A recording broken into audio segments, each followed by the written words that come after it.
എൻ്റെ പേര് അഷറ ജോസഫ്. ഞാൻ ക്ലാസ് 7th പഠിക്കുന്നത്. Saint Joseph higher secondary school, Trivandrum.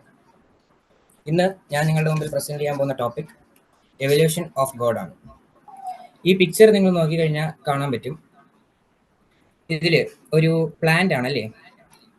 ഇതുപോലെ തന്നെയാണ് ഇവല്യൂഷൻ നമ്മൾ പറയുന്നത്. ഹ്യൂമൻ്റെ ഇവല്യൂഷനെ കുറിച്ച് നമ്മൾ സംസാരിക്കുമ്പോഴും എന്തൊരു കാര്യത്തിൻ്റെ ഇവല്യൂഷൻ എന്ന് പറയുമ്പോൾ ഒരു റൂട്ട് ഉണ്ടാകും. ആ റൂട്ടിൽ നിന്നും അതിൻ്റെതായ പീക്കിലേക്ക് എത്തുകയാണ്. ഇതുപോലെ തന്നെയാണ് ഗോഡിൻ്റെ ഇവല്യൂഷനെ പറ്റി സംസാരിക്കുമ്പോഴും എനിക്ക് പറയാനുള്ളത്. ഇതൊരു ക്ലേ പോട്ടാണ്. ശരിക്കും ഗോഡിൻ്റെ ബിഗിനിങ്, ഇവല്യൂഷൻ്റെ ബേസിൽ ക്ലേയ്ക്ക് ഒരു ഇമ്പോർട്ടൻസ് ഉണ്ട്. അതുകൊണ്ടാണ് ഒരു ക്ലേ പോട്ടിൽ ഒരു പ്ലാന്റ് എന്ന രീതിയിൽ ഇവല്യൂഷൻ ഓഫ് ഗോഡ് എന്ന ഈ ഒരു സ്ലൈഡ് കൊടുത്തത്. ഇനി നമുക്ക് കുറച്ചും കൂടെ ഡീപ്പായിട്ട് പോകുമ്പോൾ നമ്മളെല്ലാവരും ചോദിച്ചിരിക്കേണ്ട ഒരു ചോദ്യമാണ് what is God. Who is God എന്ന ചോദ്യത്തെക്കാട്ടിലും കുറച്ചും കൂടെ പ്രസക്തി ഉള്ളത് വാട്ട് ഈസ് ഗോഡ് എന്ന ടോപ്പിക്കിനാണ്, ചോദ്യത്തിനാണ്. കാരണം ഈ ചോദ്യം നമ്മളൊന്ന് ഇരുന്ന് ആലോചിച്ച് കഴിയുമ്പോൾ നമുക്ക് മനസ്സിലാവും, സർവശക്തൻ, എല്ലാത്തിനെയും കീഴ്പ്പെടുത്താൻ പറ്റുന്ന, അല്ലെങ്കിൽ എല്ലാം അറിയാവുന്ന, എല്ലാം ചെയ്യാൻ പറ്റുന്ന ഒരു വ്യക്തിയാണ്, അല്ലെങ്കിൽ ഒരു ശക്തിയാണ് ഗോഡ് എന്ന് പറയുന്നത്. അപ്പം ഈ ഒരു കോൺസെപ്റ്റ് ശരിക്കും ഹ്യൂമൻ ഇവല്യൂഷൻ്റെ പ്രോഡക്റ്റ് ആണ്. അപ്പം ഇതെങ്ങനെയാണ് ഉണ്ടായത് എന്നാണ് ഞാൻ നിങ്ങൾക്ക് ഈ ഒരു പ്രസന്റേഷനിൽ ത്രൂ ഔട്ട് പറഞ്ഞു തരാൻ പോകുന്നത്. ഇന്ന് നമ്മൾ എക്സിസ്റ്റിംഗ് ആയിട്ടുള്ള റിലീജിയൻസും അതിൻ്റെ പാസ്റ്റും അതുമായിട്ട് റിലേറ്റ് ചെയ്തിട്ടുള്ള സ്റ്റോറീസും ഈ ഒരു കോൺസെപ്റ്റിൻ്റെ ഇവല്യൂഷനും ടോട്ടലി ഞാൻ ഇന്ന് കവർ ചെയ്യും. അപ്പോൾ ജസ്റ്റ് ഒരു കഥ പറഞ്ഞുതരാം. ആസാമിലെ ഗുവാഹട്ടിയിൽ ഒരു ഇൻസിഡൻറ്റ് ഉണ്ടായി. കുറച്ച് വർഷങ്ങൾക്ക് മുമ്പുണ്ടായ ഇൻസിഡൻ്റ് ആണ് ഇത്. ഒരു മുസ്ലിം മതത്തിൽപ്പെട്ട ഒരു കുട്ടിയും അവിടുത്തെ ആസാമിലെ ഒരു ജാതിയിൽപ്പെട്ട ഒരു കുട്ടിയും മാറിപ്പോയി. പ്രസവ സമയത്ത് നേഴ്സിനുണ്ടായ ഒരു കയ്യബദ്ധം കൊണ്ട് രണ്ടുപേരും അച്ഛനമ്മമാർ മാറി ജീവിച്ചു.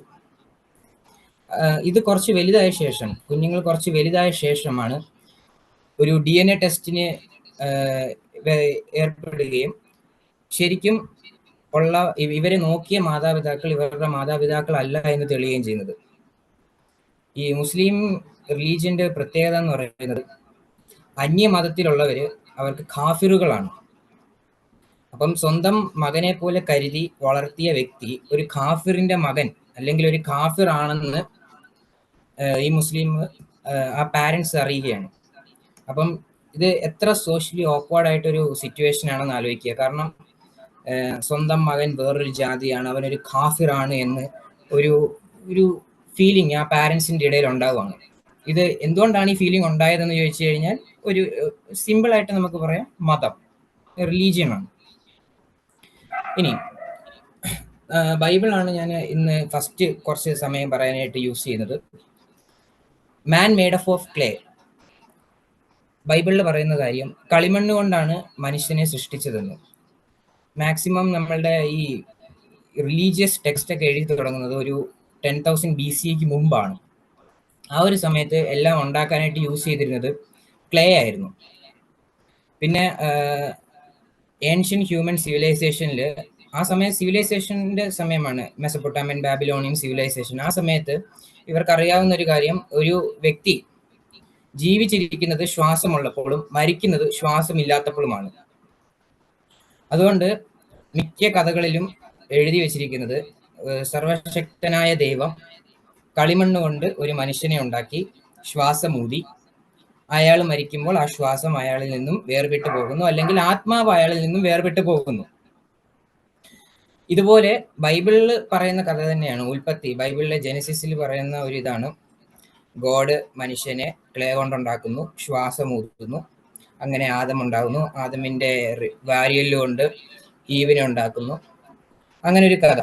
അപ്പോൾ അത് നമ്മൾ വേറെ പല മിത്തോളജീസിൽ നോക്കിക്കഴിഞ്ഞാൽ ഗ്രീക്ക് ഉണ്ട്, സുമേറിയൻ ഉണ്ട്, ഗിൽഗമേഷിൽ, ഈജിപ്തിൽ, ഇതിലെല്ലാം ഇങ്ങനെ ഓരോ കഥകളുണ്ട്.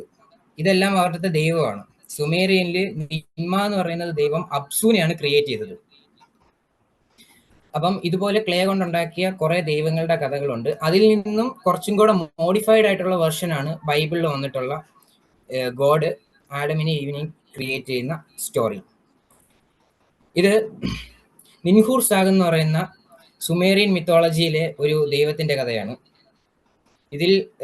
ഇത് ആദം അവയും ഏദൻ തോട്ടത്തിൽ നിന്നും എക്സ്പെൽ ചെയ്തു പോകുന്ന ഒരു സ്റ്റോറി ഉണ്ടല്ലോ, പഴം കഴിച്ചിട്ട് പാപം ചെയ്തു എന്ന് പറഞ്ഞിട്ട് പുറന്തള്ളുന്ന, അവരെ ഏദൻ തോട്ടത്തിൽ നിന്നും പുറന്തള്ളുന്ന ആ ഒരു സ്റ്റോറിയുമായിട്ട് ഭയങ്കര റിലേഷൻ ഉള്ള ഒരു സ്റ്റോറിയാണ് നിൻഹൂർ സാഗിന്റെ ഈ ഒരു സ്റ്റോറി.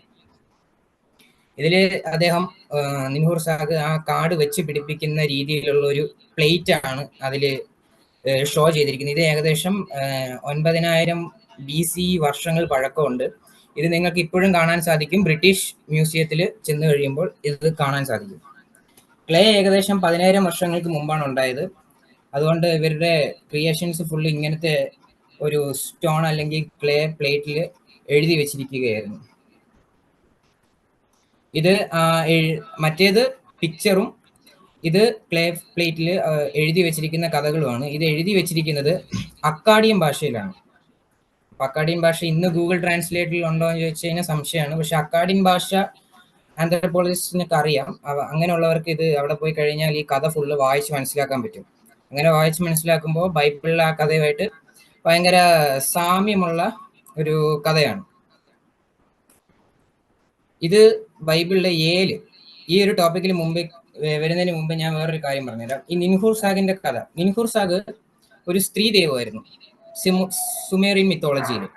ഇദ്ദേഹം എഡിഞ്ഞു എന്ന ഫോറസ്റ്റ് നോക്കുക, ഏദൻ തോട്ടം, എഡിഞ്ഞു, ഇതിന് രണ്ടിന്റെയും സാമ്യമുണ്ട്. അപ്പൊ എഡിഞ്ഞു എന്ന ഫോറസ്റ്റിൽ എൻകി എന്ന് പറയുന്ന ഒരു ആളെ ഉണ്ടാക്കുന്നു, കളിമണ്ണ് കൊണ്ട് ഉണ്ടാക്കുന്നു.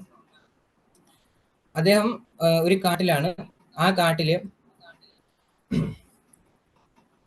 നിൻഹൂർ സാഗ് 8 മരങ്ങൾ വെച്ച് പിടിപ്പിക്കുകയാണ്, ഒരു പ്രത്യേകതരം 8 മരങ്ങൾ. എന്നിട്ട് എൻകിയുടെ അടുത്ത് പറയാണ്, ഈ 8 മരങ്ങളിലുള്ള ഫലം നീ പറിച്ച് കഴിക്കരുത്, ഇത് പറിച്ചു കഴിഞ്ഞാൽ നിനക്ക് പല പ്രശ്നങ്ങളും ഉണ്ടാകുമെന്ന്. അപ്പൊ ഈ നിൻഹൂർ സാഗിന്റെ പണ്ട് ഒരു സഹായിയായിരുന്ന അഡാപ്പ എന്ന് പറയുന്ന ഒരു വ്യക്തി. ഈ അഡാപ്പ നിൻഹൂർ സാഗിനെ ചതിക്കുകയും നിൻഹൂർ സാഗ് അഡാപ്പയെ നിൻഹൂർ സാഗിന്റെ ലോകത്ത് നിന്നും പുറന്തള്ളുകയാണ്. അങ്ങനെ പുറന്തള്ളി കഴിയുമ്പം ഈ അഡാപ്പയ്ക്ക് നിൻഹൂർ സാഗിനോട് പകയാണ്. നിൻഹൂർ സാഗിന്റെ അനുയായികളെ എങ്ങനെയെങ്കിലും തെറ്റിദ്ധരിപ്പിച്ച് മാറ്റണമെന്ന ഒരു ആഗ്രഹം കൊണ്ട് അഡാപ്പ എൻകിയുടെ അടുത്ത് വരുന്നു. എൻകി ഭയങ്കര വിശന്ന് അവശയായിട്ടിരിക്കുന്ന സമയത്ത് അഡാപ്പ വന്നിട്ട് എൻകിക്ക് ഈ 8 വൃക്ഷങ്ങളിലെ പഴം പറിച്ചു കൊടുക്കുകയാണ്. ഈ പഴം പറിച്ചു കൊടുക്കുകയും എൻകി ഇത് കഴിക്കുകയും ചെയ്യുന്നു. അങ്ങനെ എൻകിക്ക് 8 തരം അസുഖങ്ങൾ വരുന്നു. ഈ 8 തരം അസുഖങ്ങളും ഇന്ന് നമുക്ക് കാണുന്ന നോർമൽ കഫ്, ഫീവർ, അതുപോലത്തെ 8 തരം അസുഖങ്ങളാണ് വന്നത്. ഒരു ദിവസം കഴിഞ്ഞു. ഈ നിൻഹൂർ സാഗ് ഭയങ്കര കരുണാമയനായ ദൈവമായിരുന്നു. അപ്പം നിൻഹൂർ സാഗിന് തോന്നി, എന്തുകൊണ്ടാണ് ഞാൻ ഇങ്ങനെ ചെയ്യാൻ പാടുണ്ടായിരുന്നോ എന്നൊരു ഇത് തോന്നിയിട്ട് അടുത്ത ദിവസം എൻകിയെ ശുശ്രൂഷിക്കാനായിട്ട് നിൻതി എന്ന് പറയുന്ന ഒരാളെ ക്രിയേറ്റ് ചെയ്യാണ്. ഒരു നേഴ്സിനെ ക്രിയേറ്റ് ചെയ്യണം. നിൻതി എന്ന് പറയുന്ന ഒരു നേഴ്സിനെ ക്രിയേറ്റ് ചെയ്യണം. ഇത് എഴുതി വെച്ചിരിക്കുന്നത് ഹാപ്പിരി ഭാഷയിലാണ്. ഹാപ്പിരി ഭാഷയിൽ ഇത് ഹീബ്രു ഭാഷയിലോട്ട് കൺവേർട്ട് ചെയ്യുമ്പം ഈ നിൻതി എന്ന് പറയുന്നത് വാക്കിന്റെ അർത്ഥം നേഴ്സാണ്. നേഴ്സ് എൻകിയെ ശുശ്രൂഷിക്കാനായിട്ട് ഹാപ്പിരി ഭാഷയിൽ നിൻതി എന്ന വാക്കിന് അർത്ഥമുള്ള നേഴ്സ് ക്രിയേറ്റ് ചെയ്യണം. അപ്പൊ ഇതാണ് ഫീമെയിൽ ജെൻഡർ. എൻകി ഒരു മെയിൽ ആയിരുന്നു, നിൻഹൂർ സാഗ് ഒരു ഫീമെയിൽ ആയിരുന്നു. പക്ഷെ ഫീമെയിൽ ആയിട്ടുള്ള നിൻഹൂർ സാഗ് ഗോഡ് എൻകിയെ ക്രിയേറ്റ് ചെയ്തിട്ട് നിൻതി എന്ന് പറയുന്ന ഒരു ഫീമെയിൽ വെർഷനെ ഉണ്ടാക്കി കൊടുക്കുകയാണ് നേഴ്സായിട്ട് ശുശ്രൂഷിക്കാൻ. ഈ നിൻഹൂർ സാഗ് എന്തുകൊണ്ടാണ് ഒരു പെൺദൈവമായത്? അത് ഇപ്പോഴും ചിലർക്ക് സംശയം ഉണ്ടാവും. പക്ഷേ അങ്ങനെ ആവാൻ കാരണം ആ സമയങ്ങളിൽ ഈ സ്ത്രീകൾ പ്രസവിക്കുന്നത് ഒരു ദൈവിക ശക്തിയായിട്ടാണ് കണക്കാക്കിയിരുന്നത്. അങ്ങനെ ആയതുകൊണ്ടാണ് നിൻഹൂർ സാഗ് ഒരു പെൺദൈവമായതും. പിന്നെ ജൂതമതത്തിൽ വരുമ്പോൾ ഈ ഒരു പെണ്ണാധിപത്യം മാറ്റി നിർത്തുവാനായിട്ട് ഈ കഥയെ റിവേഴ്സ് ചെയ്യുകയും നിൻഹൂർ സാഗിനെ തള്ളിക്കളയുകയാണ് ചെയ്തത്. പക്ഷേ ഈ ഒരു കഥ ഭയങ്കര ബൈബിളുമായിട്ട് റിലേറ്റഡ് ആണ്. അതുകൊണ്ടാണ് ഈ നിൻഹൂർ സാഗിന്റെ കഥ ഞാൻ എടുത്തത്. നിങ്ങൾക്ക് വിക്കിപീഡിയയിൽ നിൻഹൂർ സാഗ് എന്നോ അല്ലെങ്കിൽ സുമേറിയൻ മിത്തോളജിയോ എന്ന് അടിച്ചു കഴിയുമ്പോൾ ഫുൾ ഡീറ്റെയിൽസ് വരും. ജസ്റ്റ് സമയമുണ്ടെങ്കിൽ വായിച്ചു നോക്കാം. ഇനി അടുത്തൊരു കൂട്ടമാണ് യസീദികൾ. യസീദികളിൽ ഒരു ദൈവമുണ്ട്. അദ്ദേഹം 7 മലക്കുകളെ സൃഷ്ടിക്കുകയാണ്. 7 മലക്കുകളെ സൃഷ്ടിക്കുമ്പോൾ ഈ 7 മലക്കുകളുടെ അടുത്തും അദ്ദേഹം പറയാണ്, നിങ്ങൾ എന്നെ ആരാധിച്ചു കൊണ്ടിരിക്കാൻ. ഈ മലക്ക് എന്നത് നമ്മൾ ട്രാൻസ്ലേറ്റ് ചെയ്ത് കഴിയുമ്പോൾ മാലാക, ഏഞ്ചൽസ് ആകും. അപ്പൊ ഈ 7 മലക്കുകളുടെ അടുത്തും അദ്ദേഹം പറയാണ്, നിങ്ങൾ എന്നെ ആരാധിച്ചു കൊണ്ടിരിക്കുക, എങ്ങനെ എപ്പോഴും എന്നെ പ്രൈസ് ചെയ്തുകൊണ്ടിരിക്കാൻ പറയും. അപ്പം ഒരു 1000 വർഷം 10000 വർഷം കഴിയുമ്പം ഈ യസീദികളുടെ ദൈവത്തിന് ഇത് മടുക്കുകയാണ്. അങ്ങനെ മനുഷ്യനെ ഉണ്ടാക്കി കഴിയുമ്പം ഇദ്ദേഹത്തിനൊരു സംശയം, ഈ മലക്കുകൾ ഇദ്ദേഹത്തെ തന്നെ ആരാധിക്കുമോ അതോ ഇനി മനുഷ്യരുടെ കൂടെ പോയി അവരെ കൂട്ടുപിടിച്ച് എന്നെ എതിർക്കുമോ എന്നൊരു സംശയം. അപ്പൊ അദ്ദേഹം ഇവരെ പരീക്ഷിക്കുവാനായിട്ടൊരു കഥ അല്ലെങ്കിൽ ഒരു ടാസ്ക് കൊടുക്കുകയാണ് അവർക്ക്. ഈ മലക്കുകളുടെ അടുത്ത് പറയുകയാണ്, നിങ്ങൾ മനുഷ്യനെ പോയി വണങ്ങിയിട്ട് വരിക. അപ്പം ഇത് കേട്ട ഉടനെ 6 മലക്കുകൾ ചാടി അന്നാ ഞാൻ പോവുകയാണെന്ന് പറഞ്ഞിട്ട് മനുഷ്യനെ പോയി വണങ്ങും. അതിൽ ഒരു മാലാക മാത്രം അവിടെ നിൽക്കുകയാണ്. തൂവസ് മലക്ക് എന്നാണ് ആ മലക്കിന്റെ പേര്. അപ്പൊ ഈ മലക്ക് അവിടെ നിന്നിട്ട് ദൈവത്തിന്റെ അടുത്ത് പറയാണ്, എനിക്ക് അങ്ങയെ മാത്രമേ ആരാധിക്കാൻ പറ്റൂ, എനിക്ക് മറ്റുള്ളവരെ അങ്ങനെ ആരാധിക്കാൻ പറ്റത്തില്ല, ഞാൻ അങ്ങയാണ് ദൈവമായിട്ട് കണക്കാക്കിയിരിക്കുന്നത്. അപ്പൊ ഇത് ദൈവത്തിന് ഭയങ്കര ഇഷ്ടപ്പെടും. അപ്പൊ ദൈവം പിന്നെ വേറൊരു കാര്യം ചെയ്യുന്നത്, ഇദ്ദേഹത്തിന് ഒരു ഭൂമിയിൽ ഒരു സ്ഥലം ഇദ്ദേഹത്തിന്റെ പേരിലാക്കി യസീദി എന്ന് പറയുന്ന ഒരു സ്ഥലം, ഒരു യസീദി മതത്തിന്റെ ഒരു രൂപകൽപ്പന അങ്ങനെയാണെന്നാണ് വിശ്വസിക്കുന്നത്. ഇതേ സ്റ്റോറി ഇസ്ലാമിലേക്ക് വരികയാണ്. ഇസ്ലാമിൽ വരുമ്പം ഇബിലിസ് എന്നൊരു കഥാപാത്രമാണ് ഈ തള്ളിക്കളയുന്ന 7 മലക്കുകളിൽ നിന്നും. ഇതുപോലെ കുറെ മലക്കുണ്ട്. അള്ളാഹുവിന്റെ അടുത്ത് അള്ളാഹു പറയുന്നു മനുഷ്യനെ പോയി വണങ്ങിയിട്ട് വരിക. അപ്പൊ ഇബിലിസ് പറയുന്നു, ഇല്ല, എനിക്ക് അങ്ങേ മാത്രമേ വണങ്ങാൻ പറ്റൂ. അപ്പൊ ഈ കഥ അപ്പൊ ഈ ഇസ്ലാമിൽ എത്തുമ്പോൾ ഈ കഥ കുറച്ചും കൂടെ റിവേഴ്സ് ചെയ്യും. അപ്പൊ അവിടുത്തെ ദൈവം അള്ളാഹു പറയുന്നത്, നിനക്കെന്താടാ ഞാൻ പറഞ്ഞത് ചെയ്യാൻ പറ്റൂലേ, എന്തുകൊണ്ടാണ് നീ എന്നെ ധിക്കരിക്കുന്നത് എന്ന് പറഞ്ഞിട്ട് ഇബിലിസിനെ എക്സ്പെൽ ചെയ്ത് കളയാണ് അവിടെ ചെയ്യുന്നത്. പക്ഷെ നമ്മൾ യസീദിൽ നോക്കി കഴിയുമ്പോൾ കുറച്ചും കൂടെ വ്യത്യസ്തമായിട്ട്. ഇനി നമുക്ക് ഇതാണ് ഞാൻ പറഞ്ഞത്, യസീദിയുടെയും നിൻഹൂർ സാഹിന്റെയും എല്ലാം കഥ. ഇതെല്ലാം നമ്മൾ ഇന്നത്തെ റിലവന്റ് ആയിട്ടുള്ള ബൈബിൾ, ഖുറാൻ ഇതുമായിട്ടെല്ലാം നല്ല റിലേഷൻ ഉള്ളതാണ്. അപ്പൊ നമുക്ക് കുറച്ചും കൂടെ ചിന്തിച്ചു കഴിഞ്ഞാൽ മനസ്സിലാക്കാൻ പറ്റും, ഈ ഒറിജിനലി റിലീജിയൻ എന്ന് പറയുന്നത് മനുഷ്യരുടെ കഥകളിൽ നിന്നും ഉത്ഭവിച്ചതാണ്. മനുഷ്യർക്ക് കിട്ടാത്ത ഉത്തരങ്ങളുടെ ഈസി ആയിട്ടുള്ള ആൻസർ ആണ് റിലീജിയൻ. ഒരു സോഷ്യൽ പ്രോഡക്റ്റ് ആണ് ഗോഡ് ആൻഡ് റിലീജിയൻ. അതിന്റെ ഒരു സബ് പ്രോഡക്റ്റ് ആണ് കാസ്റ്റ്. അതൊരു സോഷ്യൽ ഈവിൾ ആണ്. ഇനി നമുക്ക് ഏലുകളിലേക്ക് കിടക്കാം. ഏലെന്ന് പറയുന്നത് ഈജിപ്ഷ്യൻ സിവിലൈസേഷനിൽ ഓരോ ദൈവങ്ങൾക്കും ഓരോ ഏല്. ഇപ്പം ഒരു കാറ്റിനൊരു ഏല്, തീക്കൊരു ഏല്, വെള്ളത്തിനൊരു ഏല്, അങ്ങനെ പല പല ഏലുകൾ. അപ്പൊ ഈ ഏലുകളെ ബൈബിളിൽ തന്നെ പറഞ്ഞിട്ടുണ്ട്. നിങ്ങൾക്ക് ഇത് നോക്കിക്കഴിയുമ്പം ആ ഒരു പാർട്ട് എടുത്ത് വായിച്ച് നോക്കിക്കഴിയുമ്പോൾ ഇങ്ങനെ ഏലുകളെ കുറിച്ച് അതിൽ മെൻഷൻ ചെയ്തിട്ടുണ്ട്. അപ്പം മനസ്സിലാക്കാൻ പറ്റും, ഈ ഏലെന്ന കഥ ഈജിപ്ഷ്യൻ സിവിലൈസേഷനിൽ നിന്നും ബൈബിളിൽ പിന്നെയാണ് എഴുതുന്നത്. അപ്പൊ ബൈബിളിലേക്കും ഈ ഏലിന്റെ ഒരു ട്രാൻസ്ലേഷൻ ഉണ്ട്. അപ്പൊ അത് ജസ്റ്റ് ഷോ ചെയ്യാനായിട്ട്. ഈ ഏലുകളുടെ കഥ വരുന്നത് ഈജിപ്തിലാണ്. കാരണം ഇവർ ആരാധിക്കുന്ന ഓരോ ചെറിയ കാര്യത്തിനെയും ഓരോ ഏലായിട്ട് കൺസിഡർ ചെയ്തിട്ട് അവർക്കെല്ലാം ഓരോ ദൈവമായിട്ട് അവർ പ്രാർത്ഥിക്കുകയാണ്. ഇനി നമുക്ക് ഏദൻ തോട്ടം എവിടെയാണെന്ന് ജസ്റ്റ് ഒന്ന് അന്വേഷിച്ചിട്ട് വരാം. ഏദൻ തോട്ടം എവിടെയാണെന്ന് ഇത് വായിച്ച് നിങ്ങൾ സമയം കളയണ്ട, ഞാൻ പെട്ടെന്ന് പറഞ്ഞുതരാം.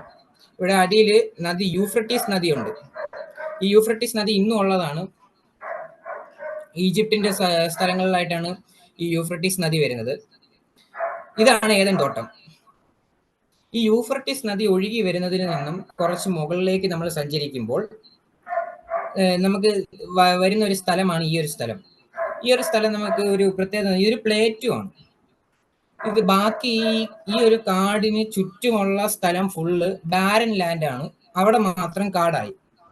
ഇനിയിപ്പോ ചോദ്യം, എന്തുകൊണ്ട് അവിടെ മാത്രം കാടാകുന്നു? അത് അവിടെ വെള്ളം കെട്ടിക്കിടക്കുന്ന ഒരു സ്ഥലമായതുകൊണ്ടാണ് അവിടെ അതിന് ചുറ്റും മരങ്ങൾ, വൃക്ഷങ്ങൾ വരികയും അതൊരു കാട് പോലെ ആയി മാറിയത്. അപ്പൊ ഹ്യൂമൻസ് ട്രാവൽ ചെയ്യുന്നുണ്ടായിരുന്നു. ഫസ്റ്റ് ഈജിപ്തിൽ നിന്നാണ് ഹ്യൂമൻസ് ട്രാവൽ ചെയ്ത് തുടങ്ങിയത്. അപ്പൊ അങ്ങനെ ഇവർ ട്രാവൽ ചെയ്ത് വരുമ്പോൾ ഇതൊരു കാടായിട്ട് തോന്നുന്നു. അപ്പൊ ഈ കാടിൽ നിന്നും അവര് ഇങ്ങനെ എന്താ പറയാ, ഒരു സ്റ്റോറി ക്രിയേറ്റ് ചെയ്യാണ്, ഏദൻ തോട്ടം. അത് നിൻഹൂർ സാഗിന്റെ ഇതാകുമ്പോൾ എഡിഞ്ഞു ഫോറസ്റ്റ് ആവും. അങ്ങനെ പല പല ആ ഒരു കോൺസെപ്റ്റിൽ ആ ഒരു സ്റ്റോറി കൊണ്ടുവരികയാണ്. അപ്പൊ യഥാർത്ഥത്തിൽ ഗോഡിന്റെ ക്രിയേഷനായ ഏദൻ തോട്ടം ഇതാണ്. ഇപ്പം ബൈബിളിലെ എല്ലാം കഥയാണോ എന്ന് നമ്മൾ ചോദിച്ചു കഴിയുമ്പം ആൾക്കാർ പറയുന്നൊരു കാര്യമാണ്, ബൈബിളിലത് കഥയല്ല. ദൈവത്തിന്റെ പുരോഹിതന്മാർക്ക് പറഞ്ഞു കൊടുത്ത് അവരെ എഴുതുന്ന കാര്യങ്ങളാണ് ബൈബിളിലുള്ളത്. നമുക്ക് ഇത്രയും കണ്ടപ്പോൾ തന്നെ മനസ്സിലായി ഇതെല്ലാം റിലേറ്റഡ് ആയിട്ടുള്ള കഥയാണെന്ന്. അപ്പൊ ബൈബിളിലെ തുടക്കം തന്നെ ഒരു കഥയാണെന്ന് മനസ്സിലായി കഴിയുമ്പോൾ ബാക്കി ഫുള്ള് ഒരു നോർമൽ കഥകളാണെന്ന് നമുക്ക് മനസ്സിലാക്കാൻ പറ്റും. പിന്നെ ഇബിലിസ് വരുമ്പോൾ നമുക്ക് മനസ്സിലാക്കാൻ പറ്റും ഖുറാനിലുള്ളതും, ഖുറാൻ ശരിക്കും ബൈബിളിൽ നിന്നും എക്സ്ട്രാക്ട് ചെയ്തെടുക്കുന്നതാണ് കുറെ കഥകൾ. അവിടെ അബ്രഹാം, ഇബിലിസ് ഇതെല്ലാം ബൈബിളിൽ നിന്നും വരുന്നതാണ്. ചുരുക്കത്തിൽ പറഞ്ഞ് ഇതെല്ലാം ഇന്റർ റിലേറ്റഡ് ആണ്. ഇതെല്ലാം ജസ്റ്റ് ഹ്യൂമൻസ് ഓരോ കാലഘട്ടങ്ങളിൽ എഴുതി വെച്ച സ്റ്റോറീസ് ആണ്.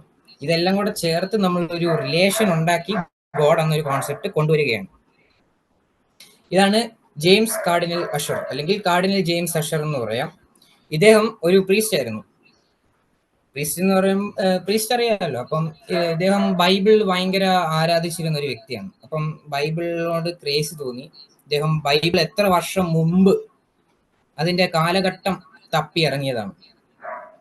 അപ്പൊ കാലഘട്ടം തപ്പി ഇറങ്ങി ഇദ്ദേഹം ആദത്തിന്റെ കാലം തൊട്ടേ ബൈബിള് വായിച്ചിട്ട് ഇദ്ദേഹം ഭയങ്കര കണക്കെല്ലാം എഴുതി കണ്ടുപിടിച്ചു. ആദത്തിൽ നിന്ന് 10 തലമുറ കഴിയുമ്പോഴാണ് നോഹ ഉണ്ടാകുന്നത്. നോഹയിൽ നിന്ന് 10 തലമുറ കഴിയുമ്പോൾ അബ്രഹാമിൽ നിന്ന് 14 തലമുറ കഴിയുമ്പോൾ ദാവീദിൽ നിന്ന് 14 തലമുറ കഴിയുമ്പോഴാണ് ബാബിലോണിയൻ സിവിലൈസേഷൻ ഉണ്ടാകുന്നത്. അപ്പൊ ഇദ്ദേഹം ഇതെല്ലാം കണക്ക് കൂട്ടി ബാക്കിലോട്ട് പോയപ്പം ഇദ്ദേഹത്തിന് മനസ്സിലായത് 404 BC ഒക്ടോബർ 23-നാണ് ദൈവം ഭൂമി ഉണ്ടാക്കിയത്. ഇത് കേട്ട് കഴിയുമ്പോൾ നമുക്ക് ചിരി വരും, പക്ഷെ ഇതാണ് ശരിക്കും സത്യം. ഇത്രയും കാര്യമേ ഉള്ളൂ. ഒരു ഹിസ്റ്ററി എന്ന് പറയുന്നത് ബൈബിളിൽ എഴുതി വെച്ചിരിക്കുന്നത് 404 BC മുതലുള്ള കാര്യങ്ങൾ മാത്രമേ ഉള്ളൂ. അന്നാണ് ദൈവം ശരിക്കും എന്താ പറയാ ഭൂമി ക്രിയേറ്റ് ചെയ്തത്. ഇനി നമ്മൾ ബൈബിളിലൊക്കെ എഴുതി വെച്ചിട്ടുണ്ട് ആദം 1000 വർഷം 900 വർഷമൊക്കെ ജീവിക്കുന്ന, അല്ലെങ്കിൽ അത്രയും വർഷം ജീവിച്ചിരുന്നവരാണ്, അതുകൊണ്ട് കാലഘട്ടത്തിന് ഗ്യാപ്പ് കൂടുമെന്ന്. എന്നാൽ നമുക്ക് കിട്ടുന്ന ഫോസിലുകളിൽ നിന്നും ആ ഫോസിലുകളുടെ അടിസ്ഥാനത്തിൽ പണ്ട് താമസിച്ചിരുന്നവർക്ക് ഇന്ന് നമ്മൾ ജീവിക്കുന്ന, അല്ലെങ്കിൽ നമ്മുടെ ലൈഫ് സ്പാന്റെ പകുതിയുടെ പകുതി പോലും അന്നുള്ളവർക്കില്ല. അപ്പൊ നമ്മൾ അതും കൂടെ കൺസിഡർ ചെയ്യുമ്പം ചുരുക്കി പറഞ്ഞ 404 BC പോലും വരാൻ ചാൻസ് ഇല്ല. ഇത് അദ്ദേഹം മാക്സിമം ഔട്ട് ചെയ്ത് പറഞ്ഞൊരു കാര്യമാണ്. നമ്മൾ അവരുടെ ഏജും കൂടെ കൺസിഡർ ചെയ്യുമ്പോൾ ഒരു കുറച്ചും കൂടെ കുറഞ്ഞ് 2000 അത്രയൊക്കെ വരാൻ ചാൻസ് ഉള്ളൂ. അപ്പം ഇതൊരു ജസ്റ്റ് സ്റ്റോറിയാണ്, ഇതിലൂടെ അദ്ദേഹം പ്രൂഫ് ചെയ്യാണ്. ഇതാണ് genealogy of Jesus. First Abraham, ഇസഹാക്ക്, ജേക്കബ്, ഇങ്ങനെ സണ്ണ് പോയി ഏറ്റവും അവസാനം ജീസസ് വരെ ഉള്ളതാണ് 41. കുറച്ചും കൂടെ ജീസസ് കഴിഞ്ഞിട്ട് ഉള്ളതാണ് ദാവീദ്, അത് കഴിഞ്ഞിട്ടാണ് ബാബിലോണിയൻ. അതൊക്കെ പോയി കഴിയുമ്പോൾ 45-50 വരെ പോകും. 42 വരെ ഉണ്ട്. ഇതിൽ മാത്യു വേഴ്സിലാണ് ഇത് എഴുതി വെച്ചിരിക്കുന്നത്. അപ്പൊ അദ്ദേഹത്തെയും കൂടെ ഇൻക്ലൂഡ് ചെയ്യുമ്പോൾ 42 ആവും. അപ്പൊ അങ്ങനെ ഇത് കുറച്ചും കൂടെ പോയി കഴിയുമ്പോൾ ഇത്രയും പഴക്കമേ ഉള്ളൂ ശരിക്കും ബൈബിൾ എന്ന ഒരു ഗ്രന്ഥത്തിന്. ഇനി ഞാൻ നിങ്ങൾക്ക് നോഹയുടെ പെട്ടകം, എല്ലാവർക്കും മാക്സിമം എല്ലാവരും കേട്ട ഒരു കഥയായിരിക്കും. ഭൂമിയിൽ വലിയൊരു പ്രളയം വരുന്നു. ദൈവം എല്ലാവരോടും പറയുന്നു പ്രളയം വരുന്നു, എന്നെ വിശ്വസിക്കുന്നവരെ രക്ഷിക്കുവാനായിട്ട്. നോഹയുടെ അടുത്താണ് പറയുന്നത്, എന്താ പറയാ, ഇങ്ങനെ ഒരു പ്രളയം വരും, നീ ആൾക്കാരുടെ അടുത്ത് പോയി പറയണം, ഇങ്ങനെ പ്രളയം വരും, ദൈവത്തെ വിശ്വസിക്കണം, അവരുടെ കൂടെ നിൽക്കണം. ആദ്യം കുറെ പേരൊക്കെ നിൽക്കും, കുറച്ച് കഴിയുമ്പോൾ അവരെല്ലാം പോകും. ഏറ്റവും അവസാനം നോഹയുടെ കുടുംബവും മാത്രമാണ് ഉണ്ടാകുന്നത്. നോഹ ഒരു വലിയ പെട്ടകം പണിതിട്ട് ലോകത്തുള്ള എല്ലാ മൃഗങ്ങളുടെ ആണും പെണ്ണുമായിട്ടുള്ള ഫീമെയിൽ ആൻഡ് മെയിൽ എല്ലാ ജെൻഡറും അതിനകത്ത് കയറ്റി ആ ഷിപ്പ് വലിയ ഫ്ലഡ് വരികയും ആ ഷിപ്പ് അത് വിത്ത്സ്റ്റാൻഡ് ചെയ്യുകയും ചെയ്തിട്ട് നോഹയും പിന്നെ അതിനുശേഷം നോഹയുടെ തലമുറയാണ്, നോഹയുടെ മക്കളും നോഹയുടെ അടുത്ത തലമുറകളാണ് ബാക്കിയുള്ളത്. ഇത് എപ്പിക് ഓഫ് ഗിൽഗമേഷ് എന്ന് പറയുന്ന ഒരു മിത്തോളജി, ആ ഒരു മിത്തോളജിയിൽ പറയുന്ന ഒരു കഥയായിട്ട് ഭയങ്കര റിലേറ്റഡ് ആണ്. ഈ എപ്പിക് ഓഫ് ഗിൽഗമേഷ് എഴുതിയിട്ട് ഏകദേശം 1000 വർഷങ്ങൾക്ക് ശേഷമാണ് നോഹയുടെ കഥ എഴുതുന്നത്. അപ്പം ചുരുക്കത്തിൽ പറഞ്ഞാൽ ഇതിൽ കുറച്ച് ദൈവങ്ങൾ, ഈ എപ്പിക് ഓഫ് ഗിൽഗമേഷ് വരുന്നത് ഈജിപ്തിൽ നിന്നാണ്. അവിടെ ഞാൻ പറഞ്ഞ ഏലുകളാണ്, പല ഏലുകളാണ്. അപ്പം ഇതിലെ ഗ്രേറ്റ് ഗോഡ് ഈ ആണ്, അല്ല ഈക്ക് ഇങ്ങനെ ഒരാളുമായിട്ട് ഉട്നാപിഷ്ടിനുമായിട്ട് ഭയങ്കര ബന്ധമായിരുന്നു ഭൂമിയിൽ. അദ്ദേഹത്തെ രക്ഷിക്കാനായിട്ട് ഇവിടെ കുറച്ച് ദൈവങ്ങളാണ് ഈ ഗിൽഗമേഷിലുള്ളത്. ഇവരെല്ലാം കൂടെ മനുഷ്യന്മാരെ കൊല്ലുവാനായിട്ട് പ്ലാൻ ചെയ്യുന്നു. പക്ഷെ ഈക്ക് ഉട്നാപിഷ്ടിനെ ഭയങ്കര ഇഷ്ടമായതുകൊണ്ട് അദ്ദേഹം വേറെ ദൈവങ്ങൾ ആരും അറിയാതെ ഉട്നാപിഷ്ടിന്റെ അടുത്ത് പോയിട്ട് പറയുകയാണ്, നീ ഒരു കാര്യം ചെയ്യണം, നീ ഇങ്ങനെ ഒരു വലിയ പേടകം ഉണ്ടാക്കണം, അതിൽ എല്ലാ മൃഗങ്ങളുടെ ആണും പെണ്ണുമായിട്ടുള്ളതിനെ കയറ്റി അവരെ രക്ഷിക്കണമെന്ന്. അപ്പൊ ഈ ദൈവങ്ങളെല്ലാം 41 ദിവസം മഴയെല്ലാം പെയ്തു, എല്ലാം കഴിഞ്ഞ് ഇങ്ങനെ നിൽക്കുകയാണ്. അപ്പൊ തന്നെ രക്ഷിച്ച ദൈവങ്ങൾക്ക് നന്ദി പറയാനായിട്ട് ഉട്നാപിഷ്ടിം ഒരു പാർട്ടി നടത്തുകയാണ്, ഒരു ബാർബിക്യൂ പാർട്ടി പോലെയുള്ള സാധനം നടത്തുകയാണ്. ഒരു ചെമ്മരി ആടിനെയാണ് അദ്ദേഹം വെട്ടിക്കൊല്ലുന്നതും ഫ്രൈ ചെയ്യുന്നതും. അപ്പൊ ഈ ഇറച്ചിയുടെ മണം അടിച്ചിട്ട് ദൈവങ്ങൾ ഈച്ചയെ പോലെ പറന്നു എന്നാണ് പറയുന്നത്. എല്ലാ ദൈവങ്ങളും ആ ഒരു ഇറച്ചിയുടെ അടുത്തേക്ക് വരികയാണ്. ഇങ്ങനെ വന്നു കഴിയുമ്പം ഇവരുടെ മെയിൻ ആയിട്ടുള്ള ദൈവമാണ് ഈ എൻലിൽ എന്ന് പറയുന്ന ദൈവം. ഈ എൻലിൽ ഈന്റെ അടുത്ത് ചോദിക്കും, നീ എന്നെ പണിയാ കാണിച്ചത്, നമ്മൾ ഇവന്മാരെല്ലാം കൊല്ലാനായിട്ട് ചെയ്തിട്ട് നീ എന്തിനാണ് ഈ ഉട്നാപിഷ്ടിയെ രക്ഷിച്ചതെന്ന് ചോദിക്കും. ഈ പറയും, ഇവൻ ഭയങ്കര നല്ലവനാണ്, എനിക്ക് ഭയങ്കര പ്രിയപ്പെട്ട ഒരു വ്യക്തിയാണ് ഈ ഉട്നാപിഷ്ടിം, അതുകൊണ്ടാണ് ഞാൻ ഇവനെ രക്ഷിച്ചത്. ഇത് കേട്ടിട്ട് എല്ലിന് ഭയങ്കര ദേഷ്യം വരും. ഈ എല്ലിൻ ഇവർക്കെതിരെ ആയുധം യൂസ് ചെയ്യുന്നതിന് മുമ്പ് തന്നെ ഈ ഉട്നാപിഷ്ടിനെ കൊണ്ട് രക്ഷപ്പെടും. അതാണ് ഈ എപ്പിക് ഓഫ് ഗിൽഗമേഷിലെ ഫ്ലഡിലെ കഥ. അപ്പൊ ഇത് നോഹയുടെ കഥയായിട്ട് കുറച്ച് റിലേറ്റഡ് ആണ്. ഒരു ഫ്ലഡ് വരുന്നു, ഇതിൽ നിന്നും കുറച്ചും കൂടെ മോഡിഫൈ ചെയ്തിട്ടാണ് നോഹയുടെ കഥ ഉണ്ടാക്കിയത്. കാരണം അവിടെ ഒരൊറ്റ ഗോഡ് എന്നൊരു കോൺസെപ്റ്റ് ആണ്. അവിടെ ഈ ഗോഡ് തന്നെ പറയുന്ന എല്ലാവരെയും രക്ഷിക്കണം, പക്ഷെ ആരും വരുന്നില്ല. ലാസ്റ്റ് നോഹയും നോഹയുടെ ഫാമിലി മാത്രം രക്ഷപ്പെടുന്നു. ഇനി യോന പ്രവചകനും തിമിംഗലവും, ഇത് ബാബിലോണിയൻ സ്ഥലത്ത് ഇതുപോലെ എഴുതി വെച്ചിട്ട് ആ കഥയിൽ നിന്ന് ഉത്ഭവിച്ചതാണ് യോന പ്രവചകന്റെ കഥ. ഇത് ഞാൻ പറയാൻ സമയം തീർക്കുന്നില്ല. ഈ അബ്രഹാമിന്റെ ഇസഹാക്കിന്റെയും കഥ, നമുക്ക് ഇന്ന് നമ്മൾ കുറെ ന്യൂസ് കേൾക്കാറുണ്ട്. ഈ മന്ത്രവാദിയുടെ വിശ്വാസം കേട്ടിട്ട് ആൾക്കാരെ വെട്ടിക്കൊല്ലുകയും നരഭോജനം നടത്തുന്നവരും, ഇതൊക്കെ നമുക്ക് ഇന്ന് കേൾക്കുമ്പോൾ ഭയങ്കര ഒരു അറപ്പ് തോന്നുന്ന ഒരു കാര്യമാണ്.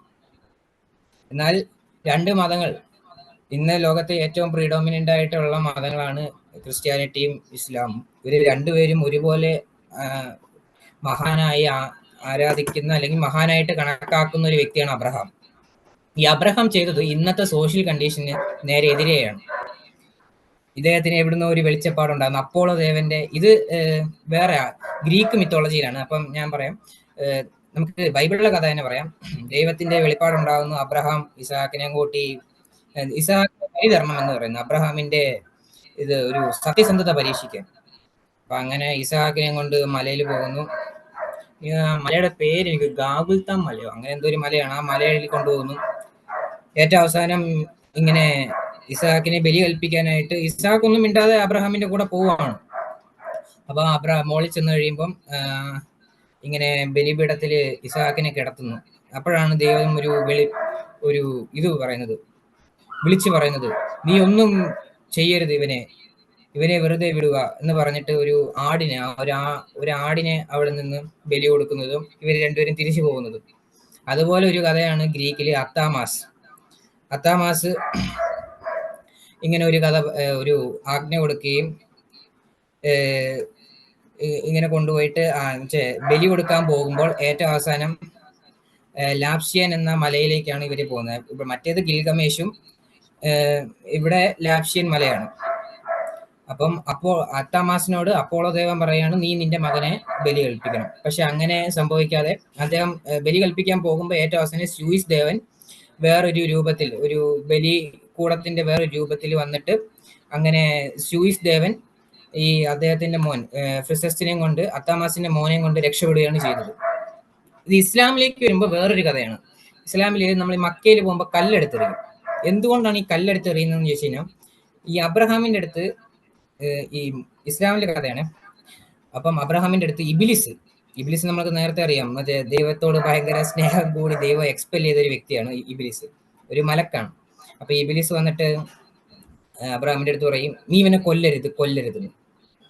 അപ്പൊ ഈ കൊല്ലുന്ന ഇബിലിസ് വന്ന് പറയുമ്പോൾ അബ്രഹാം ഇബിലിസിനെ കല്ലെടുത്തെറിയുകയാണ് ചെയ്യുന്നത്. അപ്പൊ അതാണ് നമ്മൾ ഇന്ന് ഇപ്പം ഇവിടെ മക്കയിലൊക്കെ പോകുമ്പോൾ അവിടെ ചെന്നിട്ട് കല്ലെടുത്തെറിയുന്നത്, ഇബിലിസിനെ ഓടിക്കാനായിട്ടാണ് ഈ കല്ലെടുത്തെറിയുന്നത്. അപ്പം ഇത് എത്ര റിലേറ്റഡ് ആണെന്ന് നോക്കുക. ഈ ഗ്രീക്ക് മിത്തോളജിയിൽ ആദ്യം എഴുതി, അത് കുറച്ചും കൂടെ മോഡിഫൈ ചെയ്ത് ബൈബിളിൽ വരുന്നു. ബൈബിളിൽ നിന്ന് കുറച്ചും കൂടെ മോഡിഫൈ ചെയ്തിട്ട് ഇസ്ലാമിലേക്ക് വരുന്നു. ഇത് ബൈബിളിലെ ചില കഥാപാത്രങ്ങളാണ്. Samson, Daniel, Babel tower. Language മാറിപ്പോയി ഈ പണിത ഒരു ടവറാണ് ബാബേൽ കൊട്ടാരം അല്ലെങ്കിൽ ടവർ. ഇത് ദാവീദ്, ഗോലിയാത്ത്. ഇതെല്ലാം ഹെർക്കുലീസ്, ഇവർ ഇങ്ങനെയുള്ള പല പല മിത്തോളജികളിൽ എഴുതിപ്പെട്ട കഥകളുമായിട്ട് ഭയങ്കര റിലേറ്റഡ് ആണ്. ആ കഥകളിൽ നിന്നും കുറച്ചും കൂടെ മോഡിഫൈഡ് ആയിട്ടുള്ള വെർഷനാണ് സാംസന്റെയും ഡാനിയലിന്റെയും എല്ലാം കഥ. ഇത് ഈ ലാക്ക് വരുന്നത് ഈജിപ്തിൽ നിന്നും മാറി കുറച്ചും കൂടെ സെൻട്രൽ ഏഷ്യ സ്ഥലങ്ങളിലാണ്. ഈ ലാക്ക് മൂണിനെയാണ് റെപ്രസെന്റ് ചെയ്യുന്നത്.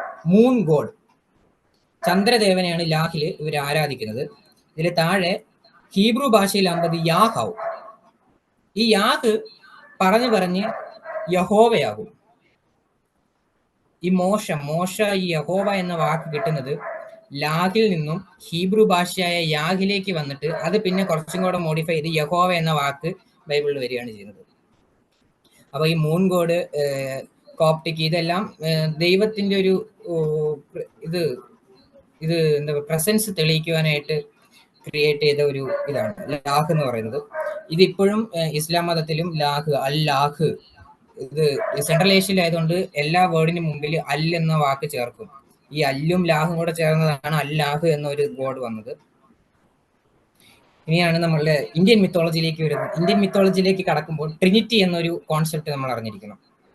ഈജിപ്തുകാർക്ക് ഒരു ഇത് തോന്നി, കാരണം കുറെ ഏലുകളുണ്ട്, കുറെ പേരെ ആരാധിക്കണം. അങ്ങനെ പറഞ്ഞപ്പം കുറെ പേർക്ക് തർക്കങ്ങളുണ്ടായി, എന്തിനാണ് ഇത്രയും പേര് ആരാധിക്കുന്നത്, ഒരാളെ ആരാധിച്ചാൽ പോരെ. അപ്പൊ കുറെ പേര് പറഞ്ഞു ഇല്ല പറ്റത്തില്ല, അത്ര ഏലുകളുണ്ട്, ഇവരെയൊക്കെ ഇങ്ങനെ അവോയ്ഡ് ചെയ്യാൻ പറ്റത്തില്ല. പിന്നെ ഇവര് എല്ലാവരും കൂടെ ചേർന്നിട്ട് ഒരു ധാരണയിലെത്തിയിട്ട് ഈ ട്രിനിറ്റി എന്നൊരു കോൺസെപ്റ്റ് കൊണ്ടുവരികയാണ്. ഫസ്റ്റ് ഈ ട്രിനിറ്റി എന്ന കോൺസെപ്റ്റ് കൊണ്ടുവരുന്നത് ഈജിപ്തിലാണ്. അമൂൻ, റേ ആൻഡ് ടാ, ഇത് മൂന്നുമാണ് ഈജിപ്തിലുണ്ടായത്, ട്രിനിറ്റി. അപ്പൊ ഈ ഏൽ എന്ന കോൺസെപ്റ്റ് അവിടെ നിന്ന് എടുത്ത് കളഞ്ഞു. പിന്നെ ഉള്ളത് ട്രിനിറ്റിയാണ്. ഈ ട്രിനിറ്റി എന്ന കോൺസെപ്റ്റ് കുറച്ചും കൂടെ ഫേമസ് ആക്കിയത് ഗ്രീക്കുകാരാണ്. ഈ സോക്രട്ടീസ്, പ്ലേറ്റോ, അരിസ്റ്റോട്ടല് ഇവരെല്ലാം ഉണ്ടായിരുന്നത് കൊണ്ട് ഇത് പെട്ടെന്ന് ഫേമസ് ആയി, ഈ ഒരു ട്രിനിറ്റി എന്ന കോൺസെപ്റ്റ്. ഈ ട്രിനിറ്റി എന്ന കോൺസെപ്റ്റ് ആണ് ഇന്ത്യയിലേക്ക് വരുമ്പോൾ ബ്രഹ്മ, ശിവ, വിഷ്ണു ആകുന്നത്. ഇതാണ് നമ്മൾ നേരത്തെ കണ്ടു. ഈ അമൂൻ എന്ന ദൈവത്തിന് ഒരു പ്രത്യേകതയുണ്ട്. ഈ ഗ്ലോറി ടു അമൂൻ അല്ലെങ്കിൽ അമൂൻ എന്ന് പറഞ്ഞ് ഇത് കുറച്ചും കൂടെ അമീനാവും. വേറെ സ്ഥലത്തിലും ഇത് ഒരു അമൂൻ എന്ന് മാറി അമീനാവും. ഇതാണ് പിന്നെ ബൈബിളിൽ നമ്മൾ പറയുന്ന ആമേൻ ആയിട്ട് മാറുന്നത്. അപ്പൊ ഇങ്ങനെയാണ് ആമേൻ എന്ന വാക്ക് വരുന്നത്. യഹോവ എന്ന വാക്ക് നമ്മൾ നേരത്തെ പറഞ്ഞു യാഹ് എന്ന ദൈവത്തിൽ നിന്നും ഹീബ്രു ഭാഷയിൽ യാഹ് എന്ന അതിൽ നിന്നും യഹോവയായി മാറിയതാണ്. ഈ അമൂനാണ് പിന്നെ ആമേനായി മാറുന്നത്. ഇതില് രാ എന്ന ദൈവമാണ് ഈജിപ്തിലെ ദൈവം. ഈജിപ്തിൽ ഈ രായ്ക്ക് ഒരു പ്രത്യേകതയുണ്ട്. ഈ രാ പല സ്ഥലങ്ങളിൽ ഇൻഫ്ലുവൻസ് ആയിട്ടുള്ളതാണ്. ഈ കയ്യിലെ കുരിശ് കണ്ടോണം, ഇതൊന്ന് ശ്രദ്ധിച്ചു വെച്ചോണം. ഈ കുരിശ് വേറെ പല സ്ഥലങ്ങളിലും ഇൻഫ്ലുവൻസ് ചെയ്യുന്നുണ്ട്. ഈ രാവിന്റെ തലയിൽ ഒരു പാമ്പുണ്ട്. ഈ പാമ്പാണ് പിന്നെ ശിവനാകുന്നത്. ഈ ശിവന്റെ ഒരു കോൺസെപ്റ്റ് പിന്നെ ഗ്രീക്കിലേക്ക് പോകുമ്പം ഇങ്ങനെ ഒരു ഈ ഗോഡിന്റെ പേര് എനിക്ക് ഓർമ്മയില്ല, ഇങ്ങനെ ഒരു ഗോഡ് ഉണ്ടാവും. ഗ്രീക്ക് കോൺസെപ്റ്റിൽ ഇങ്ങനെ ഒരു ഗോഡും ഇന്ത്യൻ മിത്തോളജിയിൽ ശിവയും ഈജിപ്ഷ്യൻ സിവിലൈസേഷനിൽ ഇങ്ങനെ ഒരു രാ എന്ന ഗോഡും. എനിക്ക് തോന്നുന്നു ഇപ്പം അതിന്റെ കുറച്ചുകൂടെ മോഡേൺ വേർഷനായിട്ട് നമ്മൾ നോക്കുകയാണെങ്കിൽ ആക്വാമാനെ എല്ലാവർക്കും അറിയാമല്ലോ. അപ്പൊ എനിക്കിത് കണ്ടിട്ട് പെട്ടെന്ന് ഓർമ്മ വന്നത് ആക്വാമാനെയാണ്. പാമ്പില്ല, പക്ഷെ ഏകദേശം നീല നിറവും തൃശൂലവും ഒക്കെ പിടിച്ചുകൊണ്ട് ഗ്രീക്ക് ഗോഡുമായിട്ട് ഏകദേശം ഭയങ്കര സിമിലാരിറ്റി ഉള്ളതാണ്. അപ്പൊ അങ്ങനെ വന്ന ഒരു ഇതാണ് അക്വാമാൻ. ഒരു ജസ്റ്റ് ഒരു ഫണ്ടിന് പറഞ്ഞാണ്.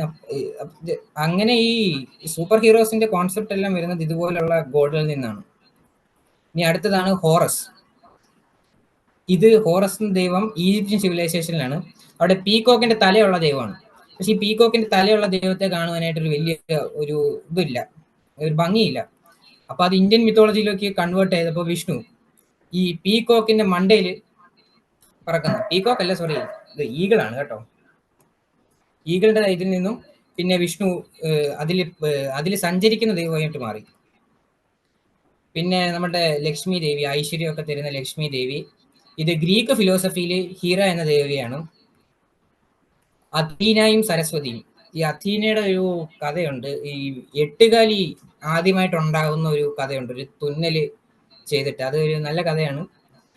അപ്പം ഈ അഥീന, സരസ്വതി ഇത് രണ്ടും റിലേറ്റഡ് ആണ്. ഈ ഗ്രീക്ക് മിത്തോളജിയിൽ അഥീനയും ഇന്ത്യൻ മിത്തോളജിയിലെ സരസ്വതി റിലേറ്റഡ് ആണ്. പിന്നെ മരണത്തിന്റെ ദൈവമായ യമനും ഹേഡസും, ഗ്രീക്കിൽ തന്നെയാണ് ഹേഡസും, ഇവർ തമ്മിൽ സിമിലാരിറ്റീസ് ഉണ്ട്. ഈ പിക്ചേഴ്സ് നമ്മൾ നോക്കുമ്പോൾ തന്നെ നമുക്ക് അറിയാൻ പറ്റും, ഭയങ്കര സിമിലാരിറ്റീസ് ഉണ്ട്. പിന്നെ നാരദ മുനി അല്ലെങ്കിൽ ഹെർമസ്, ഇവരെല്ലാം ഈ എന്താ പറയുക കുറച്ചും കൂടെ സത്യം മാത്രം പറയുന്നവരായിരുന്നു. അത് പറയുന്ന സത്യങ്ങൾ മാക്സിമം കുറച്ച് കടുവ എന്ന് പറയുന്നത് ട്രൂത്ത് ആണ്, പക്ഷെ ബിറ്റർ ആണ്. സത്യങ്ങളെല്ലാം പറയും, പക്ഷെ ആ സത്യം കുറച്ച് ബിറ്റർ ആയിട്ടുള്ള സത്യങ്ങളാണ്. ഇത് നമ്മുടെ ട്രിനിറ്റി ഇതിലേക്ക് പോകുമ്പോൾ ബ്രഹ്മ, വിഷ്ണു, ശിവ. ഗ്രീക്കിൽ പോകുമ്പോൾ ഹെക്കാറ്റ് എന്ന് പറയുന്ന ഒരു ഇതുണ്ട്. ഇത് പിന്നെ ഐറിസ് സിവിലൈസേഷനിൽ ഈ ഹെക്കാറ്റ് ഇൻഫ്ലുവൻസ് ചെയ്യുന്നുണ്ട്. നമ്മൾ നേരത്തെ കണ്ട രായുടെ കയ്യിലുള്ള ആ ഒരു കുരിശ് പോലത്തെ ഒരു ഇത്, അത് ഐറിസ് സിവിലൈസേഷനിൽ ഇൻക്ലൂഡ് ചെയ്തിട്ടുണ്ട്. അപ്പൊ ഈ ബ്രഹ്മ, വിഷ്ണു, ശിവ എന്ന് പറയുന്ന ട്രിനിറ്റിയും ഈ ഹെക്കാറ്റ് എന്ന് പറയുന്ന ഇതും ഭയങ്കര സിമിലർ ആണ്. ഈ ഹെക്കാറ്റിൽ നിന്നുമാണ് ശരിക്കും ബ്രഹ്മ, വിഷ്ണു, ശിവനാകുന്നത്.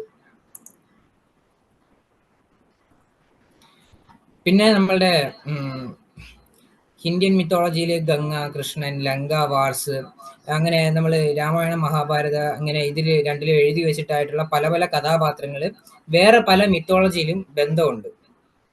അപ്പൊ ഇതൊക്കെ വേണമെങ്കിൽ ജസ്റ്റ് ഒന്ന് സ്ക്രീൻഷോട്ട് എടുത്ത് നോക്കുകയാണെങ്കിൽ, പിന്നെ സമയമുണ്ടെങ്കിൽ ഇതിനെപ്പറ്റി കുറച്ചും കൂടെ അറിയാൻ താല്പര്യമുള്ളവർക്ക് സെർച്ച് ചെയ്ത് നോക്കാവുന്നതാണ്. ഇത് ഐറിസ് സിവിലൈസേഷനിലെ കാര്യങ്ങളാണ്. ഐറിസ് സിവിലൈസേഷനിൽ ഞാൻ നേരത്തെ പറഞ്ഞത് 3 ദൈവത്തിന്റെ കോൺസെപ്റ്റ്, ട്രിനിറ്റി കോൺസെപ്റ്റിൽ ഈ ഐറിഷ് ദൈവത്തിലുള്ള ഈ 3 ദൈവങ്ങളുടെ പേരും ഇത് ഇന്ത്യൻ മിത്തോളജിയായിട്ട് ഭയങ്കര ഒരു ബന്ധമുള്ളതാണ്. ഇങ്ങനെ വിഷ്ണു, ബ്രഹ്മ, ശിവ, ഹിന്ദുസ്, ഇത് ഇങ്ങനെയുള്ള പേരുകളെല്ലാം ഇന്ത്യൻ മിത്തോളജിയായിട്ട് കുറച്ചും കൂടെ റിലേറ്റഡ് ആണ്. ഇത് നമ്മുടെ ഹ്യൂമൻ സോഷ്യൽ ഇവല്യൂഷനെ കുറിച്ച് സംസാരിക്കുമ്പോൾ നമ്മൾ ഫസ്റ്റ് ട്രാവൽ ചെയ്ത് വരുന്നത് ഈജിപ്തിൽ നിന്നാണ്, പിന്നെ അവിടുന്ന് യൂറോപ്പിലേക്കും, അവിടുന്ന് സെൻട്രൽ ഏഷ്യയിൽ നിന്നാണ് പോകുന്നത്, അതിനുശേഷമാണ് ഇന്ത്യയിലേക്ക് വരുന്നത്. അപ്പം യൂറോപ്പിലുള്ള ഐറിഷ് ആയിട്ടുള്ള പീപ്പിളിന്റെ ഇൻഫ്ലുവൻസ് ഇന്ത്യയിൽ എത്തി എന്നതിന്റെ ഒരു തെളിവാണ് ഈ ട്രിനിറ്റി ഗോഡ്സിന്റെ നെയിം ഏകദേശം സിമിലർ ആയിട്ടുള്ളത്. ഇതാണ് ഐറിഷ് ട്രഡീഷണൽ ക്രോസ്. ഈ ക്രോസ് എന്ന് ഇതിനെ പറയും. നമ്മൾ നേരത്തെ ഈജിപ്തിൽ പറഞ്ഞ ഈ ഇവിടെ ഐറിഷിൽ വരുമ്പം ഐറിഷിലെ ഇൻഡിജീനിയസ് ആയിട്ടുള്ള ആൾക്കാർ, അയർലൻഡിലുള്ള ഇൻഡിജീനിയസ് പീപ്പിൾ ഇപ്പോഴും അത് കീ ചെയിൻ ആയിട്ടും കയ്യിൽ യൂസ് ചെയ്യുന്ന ഒരു കാര്യമാണ് ഈ ക്രോസ്. പെട്ടെന്ന് കാണുമ്പോൾ നമുക്ക് ഒരു കുരിശ് പോലെ തോന്നും, പക്ഷെ ഇത് കുരിശല്ല, ശരിക്കും ക്രോസ് ആണ്. ഇതിൽ നിന്നാണ് പിന്നെ ഗോഡിന്റെ ഒരു കുരിശ് എന്ന് പറയുന്ന ഒരു കോൺസെപ്റ്റ് ഉണ്ടാകുന്നത്. ഇത് ഒരു പ്രത്യേക തരം, ഇപ്പൊ ഹിന്ദുയിസം, ക്രിസ്ത്യാനിറ്റി എന്ന് പറയുന്ന പോലെ ഒരു പ്രത്യേക തരം ഇസം ആയിരുന്നു. അതില് ഉണ്ടാകുന്ന കോൺസെപ്റ്റ് ഭയങ്കര ക്ലസ്റ്റേർഡ് ആയിരുന്നു. കാരണം പല മിത്തോളജി മിക്സ് ചെയ്തുണ്ടാക്കിയ ഒരു ഇതായിരുന്നു ഈ ഒരു സോറാസ്ട്രിയാനിസം എന്ന് പറയുന്ന ഇസം. ഇതില് ഫസ്റ്റ് ഉള്ളത് ഹിന്ദുയിസം ഉണ്ട്. പിന്നെ ഇവിടെ നമ്മൾ താഴോട്ട് വരുമ്പം കോൺസെപ്റ്റ് ഓഫ് ഹെവൻ, ഇതെല്ലാം ക്രിസ്ത്യാനിറ്റിയിൽ നിന്നും, bridge cross of hell, 5 prayers A day, ഇതെല്ലാം ഇസ്ലാമിസം. ശരിക്കും ഇത് കുറച്ചും കൂടെ മോഡേൺ ആയിട്ട് ഉണ്ടാക്കിയ ഒരു ഇസമായിരുന്നു സോറോസ്ട്രൈനിസം എന്ന് പറയുന്നത്. പക്ഷേ ഇത് നിലനിന്നില്ല, കാരണം ഇത് മനുഷ്യർ കുറച്ചും കൂടെ സിവിലൈസ്ഡ് ആയ ശേഷം വന്നതാണ്. വന്നപ്പം ഇത് വായിച്ചു നോക്കുന്നവർക്ക് എല്ലാം മിക്സഡ് ആയിട്ട് തോന്നും. അപ്പൊ ഇവർ അതിനെടുത്ത് തള്ളിക്കളയാണ് ചെയ്തത്. ഇനി നമുക്ക് രാമായണത്തിലേക്ക് വരാം. നമ്മുടെ രാമായണം, അധ്യാത്മ രാമായണം കിളിപ്പാട്ട്, എഴുതിയത് എഴുത്തച്ഛൻ. ഇതുപോലെ ആദ്യമായിട്ട് രാമായണം എഴുതുന്ന വാൽമീകി രാമായണമാണ്, വാൽമീകി എഴുതിയ രാമായണമാണ് വാൽമീകി രാമായണം. ഇതുപോലെ 300+ രാമായണങ്ങളുണ്ട്. ഇതിൽ വാൽമീകി എഴുതിയ രാമായണമായിട്ട് 300ാമത്തെ അല്ലെങ്കിൽ 300 കഴിഞ്ഞിട്ടോ അല്ലെങ്കിൽ ഇതിനിടയ്ക്കുള്ള രാമായണങ്ങൾക്ക് അങ്ങോട്ടും ഇങ്ങോട്ടും സിമിലാരിറ്റീസ് ഇല്ല. ചില ഈ ജൈനിസം ബിലീവ് ചെയ്യുന്ന സ്ഥലങ്ങളൊക്കെ ഉണ്ട് ഇന്ത്യയിലും, പിന്നെ കുറച്ചും കൂടെ ചൈന ഭാഗത്തേക്ക് ബുദ്ധിസം അങ്ങനെയൊക്കെ ബിലീവ് ചെയ്യുന്ന സ്ഥലങ്ങളിൽ ഈ രാമായണം എഴുതുമ്പോൾ ഒരു ഇതുണ്ട്, ദൈവത്തിന് ആരെയും കൊല്ലാൻ പാടില്ല. അങ്ങനെ വരുമ്പം രാമനല്ല രാവണനെ കൊല്ലുന്നത്, ലക്ഷ്മണനാണ് രാവണനെ കൊല്ലുന്നത്. ചില സ്ഥലത്തിൽ ഒരു സ്ത്രീ ശക്തി കുറച്ചും കൂടെ കാണിക്കുവാനായിട്ട് രാമൻ രാവണനുമായിട്ട് യുദ്ധം ചെയ്യാൻ വരികയും രാമൻ തോൽക്കാറാകുമ്പോൾ രാവണനെ സീത കൊല്ലുന്നതുമായിട്ടുള്ള ചില കഥകളുണ്ട്. അങ്ങനെ 300ൽ പരം രാമായണ കഥകൾ ഇന്ത്യയിലും പിന്നെ വേറെ രാജ്യങ്ങൾ, തായ്ലാന്റ് പോലുള്ള രാജ്യങ്ങളിൽ ഉണ്ട്. അപ്പൊ ഇതാണ് എനിക്ക് പറയാനുള്ളത്. ഇവല്യൂഷൻ ഓഫ് ഗോഡ് എന്ന് പറയുമ്പം നമുക്കറിയാം പല സ്ഥലങ്ങളിൽ നിന്നും പല മിത്തോളജികളിൽ നിന്നും കുറച്ചും കൂടെ ഇവോൾവ് ചെയ്തിട്ട് ഇന്ന് നമ്മൾ കാണുന്ന ക്രിസ്ത്യാനിറ്റി, ഇസ്ലാം, ഹിന്ദുയിസമായി മാറിയതാണ്. ഇനി ഞാൻ നിങ്ങളോട് ഒരു ജസ്റ്റ് ക്വസ്റ്റ്യൻ ചോദിക്കാം. ഇന്ന് ഇന്ന് നിങ്ങൾക്ക് തോന്നുന്നുണ്ടോ റിലീജിയന്റെ ആവശ്യമുണ്ടോ, അല്ലെങ്കിൽ what is the social importance of religion? ശരിക്കും റിലീജിയൻ ഇന്നത്തെ സൊസൈറ്റിക്ക് ഹാംഫുൾ ആണോ അതോ യൂസ്ഫുൾ ആണോ? അതാണ് എനിക്ക് നിങ്ങളോടുള്ള ചോദ്യം. പിന്നെ വേറൊരു കാര്യം പറയാനുള്ളത്, ഇന്ന് നമ്മൾ കാണുന്ന ക്രിസ്ത്യാനിറ്റി ഭയങ്കര മോഡസ്റ്റ് ആയിട്ടുള്ള ക്രിസ്ത്യാനിറ്റിയാണ്. കാരണം ബിലീവ് ചെയ്യുന്നത് പ്രകാരം ഏറ്റവും ആദ്യം ഉണ്ടാകുന്നത് ക്രിസ്ത്യാനിറ്റിയാണ്. ഇസ്ലാമിനെക്കാട്ടിലും ആദ്യം ഉണ്ടാകുന്നത് ക്രിസ്ത്യാനിറ്റിയാണ്. അപ്പോൾ ഇസ്ലാം നമ്മൾ നോക്കുമ്പോൾ ഇന്ന് കുറച്ച് വൾഗറായിട്ടുണ്ടാവും, കുറച്ചും കൂടെ കൂടുതൽ ടെററിസം ചെയ്യുന്ന ആൾക്കാർ ഒരു അതിനെ മോട്ടീവ് എടുക്കുന്നത് ഇസ്ലാമിൽ നിന്നാണ്. പക്ഷേ ഒരു 200 വർഷങ്ങൾക്ക് മുമ്പുള്ള ക്രിസ്ത്യാനിറ്റിയെ നമ്മൾ നോക്കുമ്പോൾ, ഒരു 18ാം നൂറ്റാണ്ടിലുള്ള ക്രിസ്ത്യാനിറ്റി നോക്കുമ്പോൾ, ഈ ഒരു ഫ്രഞ്ച് റെവല്യൂഷനിൽ മറ്റേ ലൂയിസ് 14 ഇങ്ങനെ ഡിവൈൻ റൈറ്റ് തിയറി പ്രകാരം ആൾക്കാരെ ഭരിക്കുന്നത്, ഇതെല്ലാം ക്രിസ്ത്യാനിറ്റിയുടെ ഓരോ സൈഡ് എഫക്റ്റ് ആയിരുന്നു. അപ്പം ഇന്ന് നമ്മൾ കാണുന്ന ക്രിസ്ത്യാനിറ്റി പോലെ ആയിരിക്കും 200 വർഷം കഴിഞ്ഞിട്ടുള്ള ഇസ്ലാം. അപ്പൊ ഇതിങ്ങനെ കുറച്ച് കഴിയുമ്പോൾ പതുക്കെ മോഡേണായി വന്നുകൊണ്ടിരിക്കും. അപ്പൊ എനിക്ക് നിങ്ങളുടെ അടുത്ത് എല്ലാവർക്കും ചോദിക്കാനുള്ള ചോദ്യം, നിങ്ങൾക്ക് എന്താണ് തോന്നുന്നത്, ഇന്ന് സൊസൈറ്റിയിൽ റിലീജിയൻ ആവശ്യമാണോ അതോ അല്ലയോ? Yeah, thank you, Asha, for this presentation. It's a insight. Now we have to think about it. Religion has killed millions of people. So now we have to think whether this it should be predominant or not. Is it important or not? Which one? I am talking religion, I believe, but whether this kind of fighting and discrimination and many other things, whether it is needed or not, that is one of my primary question, which you gave some ideas how the religion has developed. Thank you very much. എനിക്ക് ചോദിക്കാനായിട്ടൊന്നുമില്ല, പക്ഷെ ഗോഡിന്റെനേക്കാളും കൂടുതൽ എനിക്ക് തോന്നിയത് റിലീജിയന്റെ എവല്യൂഷനാണ് പറഞ്ഞത് തോന്നുന്നു, ഗോഡിന്റെ എവല്യൂഷനേക്കാളും. Okay, ഞാൻ പറഞ്ഞത് ശരിക്കും ക്രിസ്റ്റിയേഴ്സ് ഇപ്പം ഗോഡ് ബിലീവ് ചെയ്യുന്നത് എന്തിന്റെ ഇതിൽ നിന്നാണ്? എനിക്ക് ഗോഡിൽ ബിലീവ് ഇല്ല. ഓക്കെ, അല്ലെങ്കിൽ നോർമൽ ആയിട്ടുള്ള പീപ്പിള് ഇപ്പൊ ഗോഡിൽ ബിലീവ് ചെയ്യുന്നത് റിലീജിയന്റെ ബേസിസിലാണ്. അതല്ലാതെ ഗോഡിനെ ബിലീവ് ചെയ്യാൻ വേറെ വേ ഇല്ല. ഗോഡ് എന്ന കോൺസെപ്റ്റ് വരുന്നത് റിലീജിയനിൽ നിന്നാണ്. ഇല്ലെങ്കിൽ ഞാൻ കുറച്ചും കൂടെ പറയുകയാണെങ്കിൽ ഹ്യൂമണിന് കോഗ്നിറ്റീവ് റെവല്യൂഷൻ ഉണ്ട്. ഈ കോഗ്നിറ്റീവ് റെവല്യൂഷന്റെ സമയത്ത് ഈ സിവിലൈസേഷന്റെ മുമ്പേ പാലിയോളിത്തിക് ഏജ് ഉണ്ട്. ആ ഒരു ഏജിന്റെ സമയത്ത് ഇവർക്ക് എല്ലാത്തിനോടും ഭയങ്കര ഭയമായിരുന്നു. ഒരു മഴ പെയ്യുന്നു, മിന്നലടിക്കുന്നു, ഇതെന്താണെന്ന് അറിയത്തില്ല. ഇപ്പൊ ഇവർക്ക് ആ കോഗ്നിറ്റീവ് റെവല്യൂഷന് ശേഷമാണ് സിവിലൈസേഷൻ ഉണ്ടാകുന്നത്. ആ സിവിലൈസേഷന്റെ സമയത്ത് ഉണ്ടാകുന്ന ചോദ്യമാണ് നമ്മൾ എവിടെ നിന്ന് വന്നു. ആ ചോദ്യത്തിന് ഉത്തരവാണ് ദൈവം. ഈ മഴ പെയ്യുന്നതും മിന്നലും അങ്ങനെ ഉണ്ടാകുന്നത് ഈ ദൈവത്തിൽ നിന്നാണ്. പിന്നെ ആ ഒരു കോൺസെപ്റ്റ് ഒരു സ്റ്റോറിയാണ്. ഇപ്പം ഓരോ ആൾക്കാർ താമസിക്കുന്ന ഒരു സ്പെസിഫിക് ഏരിയയിൽ നിന്നാണ്. അതുപോലെ കൂട്ടമായിട്ടാണ് ആൾക്കാർ താമസിക്കുന്നത്. അപ്പൊ അവര് വരച്ച കേവ് പെയിന്റിങ് അല്ലെങ്കിൽ അവര് ട്രാവൽ ചെയ്യുന്ന സമയം, ഇത് ശരിക്കും റിലീജിയൻ ഹെൽപ്ഫുൾ ആയിട്ടുള്ള കാര്യം എന്ന് പറയുന്നത്, നമ്മുടെ സോഷ്യൽ ഇവല്യൂഷന്റെ സമയത്ത് കോഗ്നിറ്റീവ് റെവല്യൂഷൻ കഴിഞ്ഞിട്ട് ഈ ലാംഗ്വേജ് ഡെവലപ്പ് ചെയ്യാനായിട്ട് ഈ റിലീജിയൻ കുറച്ച്, അല്ലെങ്കിൽ ഗോഡ് കുറച്ച് ഹെൽപ്പ് ചെയ്തിരുന്നു. കാരണം ഇവർക്ക് ഇങ്ങനെ കമ്മ്യൂണിക്കേഷൻ ചെയ്യാനായിട്ടൊരു ടോപ്പിക്ക്, അല്ലെങ്കിൽ ഇവർ വരച്ച കേവ് പെയിന്റിങ് അണ്ടർസ്റ്റാൻഡ് ചെയ്യാൻ പറ്റുന്നത് ഒരു ഗോഡ് എന്ന ടോപ്പിക്കിൽ നിന്നാണ്. ശരിക്കും ആ ഒരു സമയത്ത് മാത്രമാണ് റിലീജിയൻ അല്ലെങ്കിൽ ഗോഡ് ഇമ്പോർട്ടൻ്റ് ആയത്. ഇപ്പം ഞാൻ പറഞ്ഞത് കോഗ്നിറ്റീവ് റെവല്യൂഷന്റെ സമയത്താണ് മനുഷ്യർ ഗോഡ് എന്നൊരു കാര്യത്തെ ചിന്തിക്കുകയും പിന്നെ അതിനെപ്പറ്റി ഉണ്ടാക്കുന്ന സ്റ്റോറീസ് ആണ് റിലീജിയനെ മാറുന്നത്. ഇന്ന് നമ്മൾ ഗോഡിനെ നോക്കുന്നത് റിലീജിയനിൽ നിന്നാണ്. അതുകൊണ്ടാണ് ഞാൻ റിലീജിയന്റെ ഒരു ഇവല്യൂഷൻ പറഞ്ഞത്. പ്രസന്റേഷനൊക്കെ നന്നായിരുന്നു, പക്ഷെ എനിക്ക് തോന്നിയത് ഞാൻ പറഞ്ഞു. അതെ, എനിക്ക് ചിലപ്പോൾ ഇതായിട്ട് അധികം ഇതില്ലാത്തോണ്ടാവും. എനിക്ക് ഒന്നാമത് എനിക്ക് അത്ര വിശ്വാസമില്ല, അത്രയല്ല, ഒന്നും തീരെയില്ല. ആ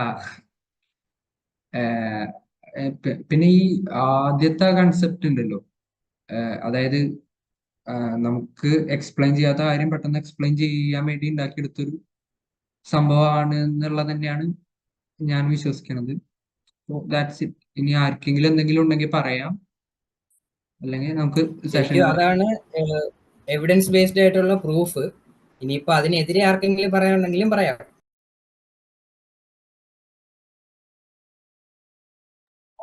നമ്മുടെ ഇപ്പോഴത്തെ സൊസൈറ്റി എന്ന് പറഞ്ഞാൽ റിലീജിയനായിട്ട് ഭയങ്കര കമ്മിറ്റഡ് ആയിട്ടുള്ളത്.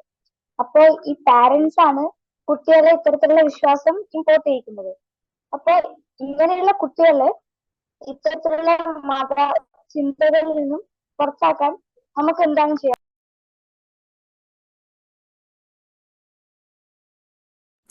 നല്ല ചോദ്യം. ഇങ്ങനെ ചെയ്യാനായിട്ട് ചോദിച്ചു കഴിയുമ്പോൾ കുറച്ച് ചോദ്യങ്ങൾ നമ്മൾ തന്നെ ചോദിക്കുക. അപ്പം ഉദാഹരണത്തിന് നമ്മൾ കുറച്ച് ഒരു ദിവസം ഒരു 2 ചോദ്യം ഇതിനെപ്പറ്റി ചോദിച്ചു കഴിഞ്ഞാൽ നമുക്ക് മനസ്സിലാവും ഇതൊരു തെറ്റാണെന്ന്.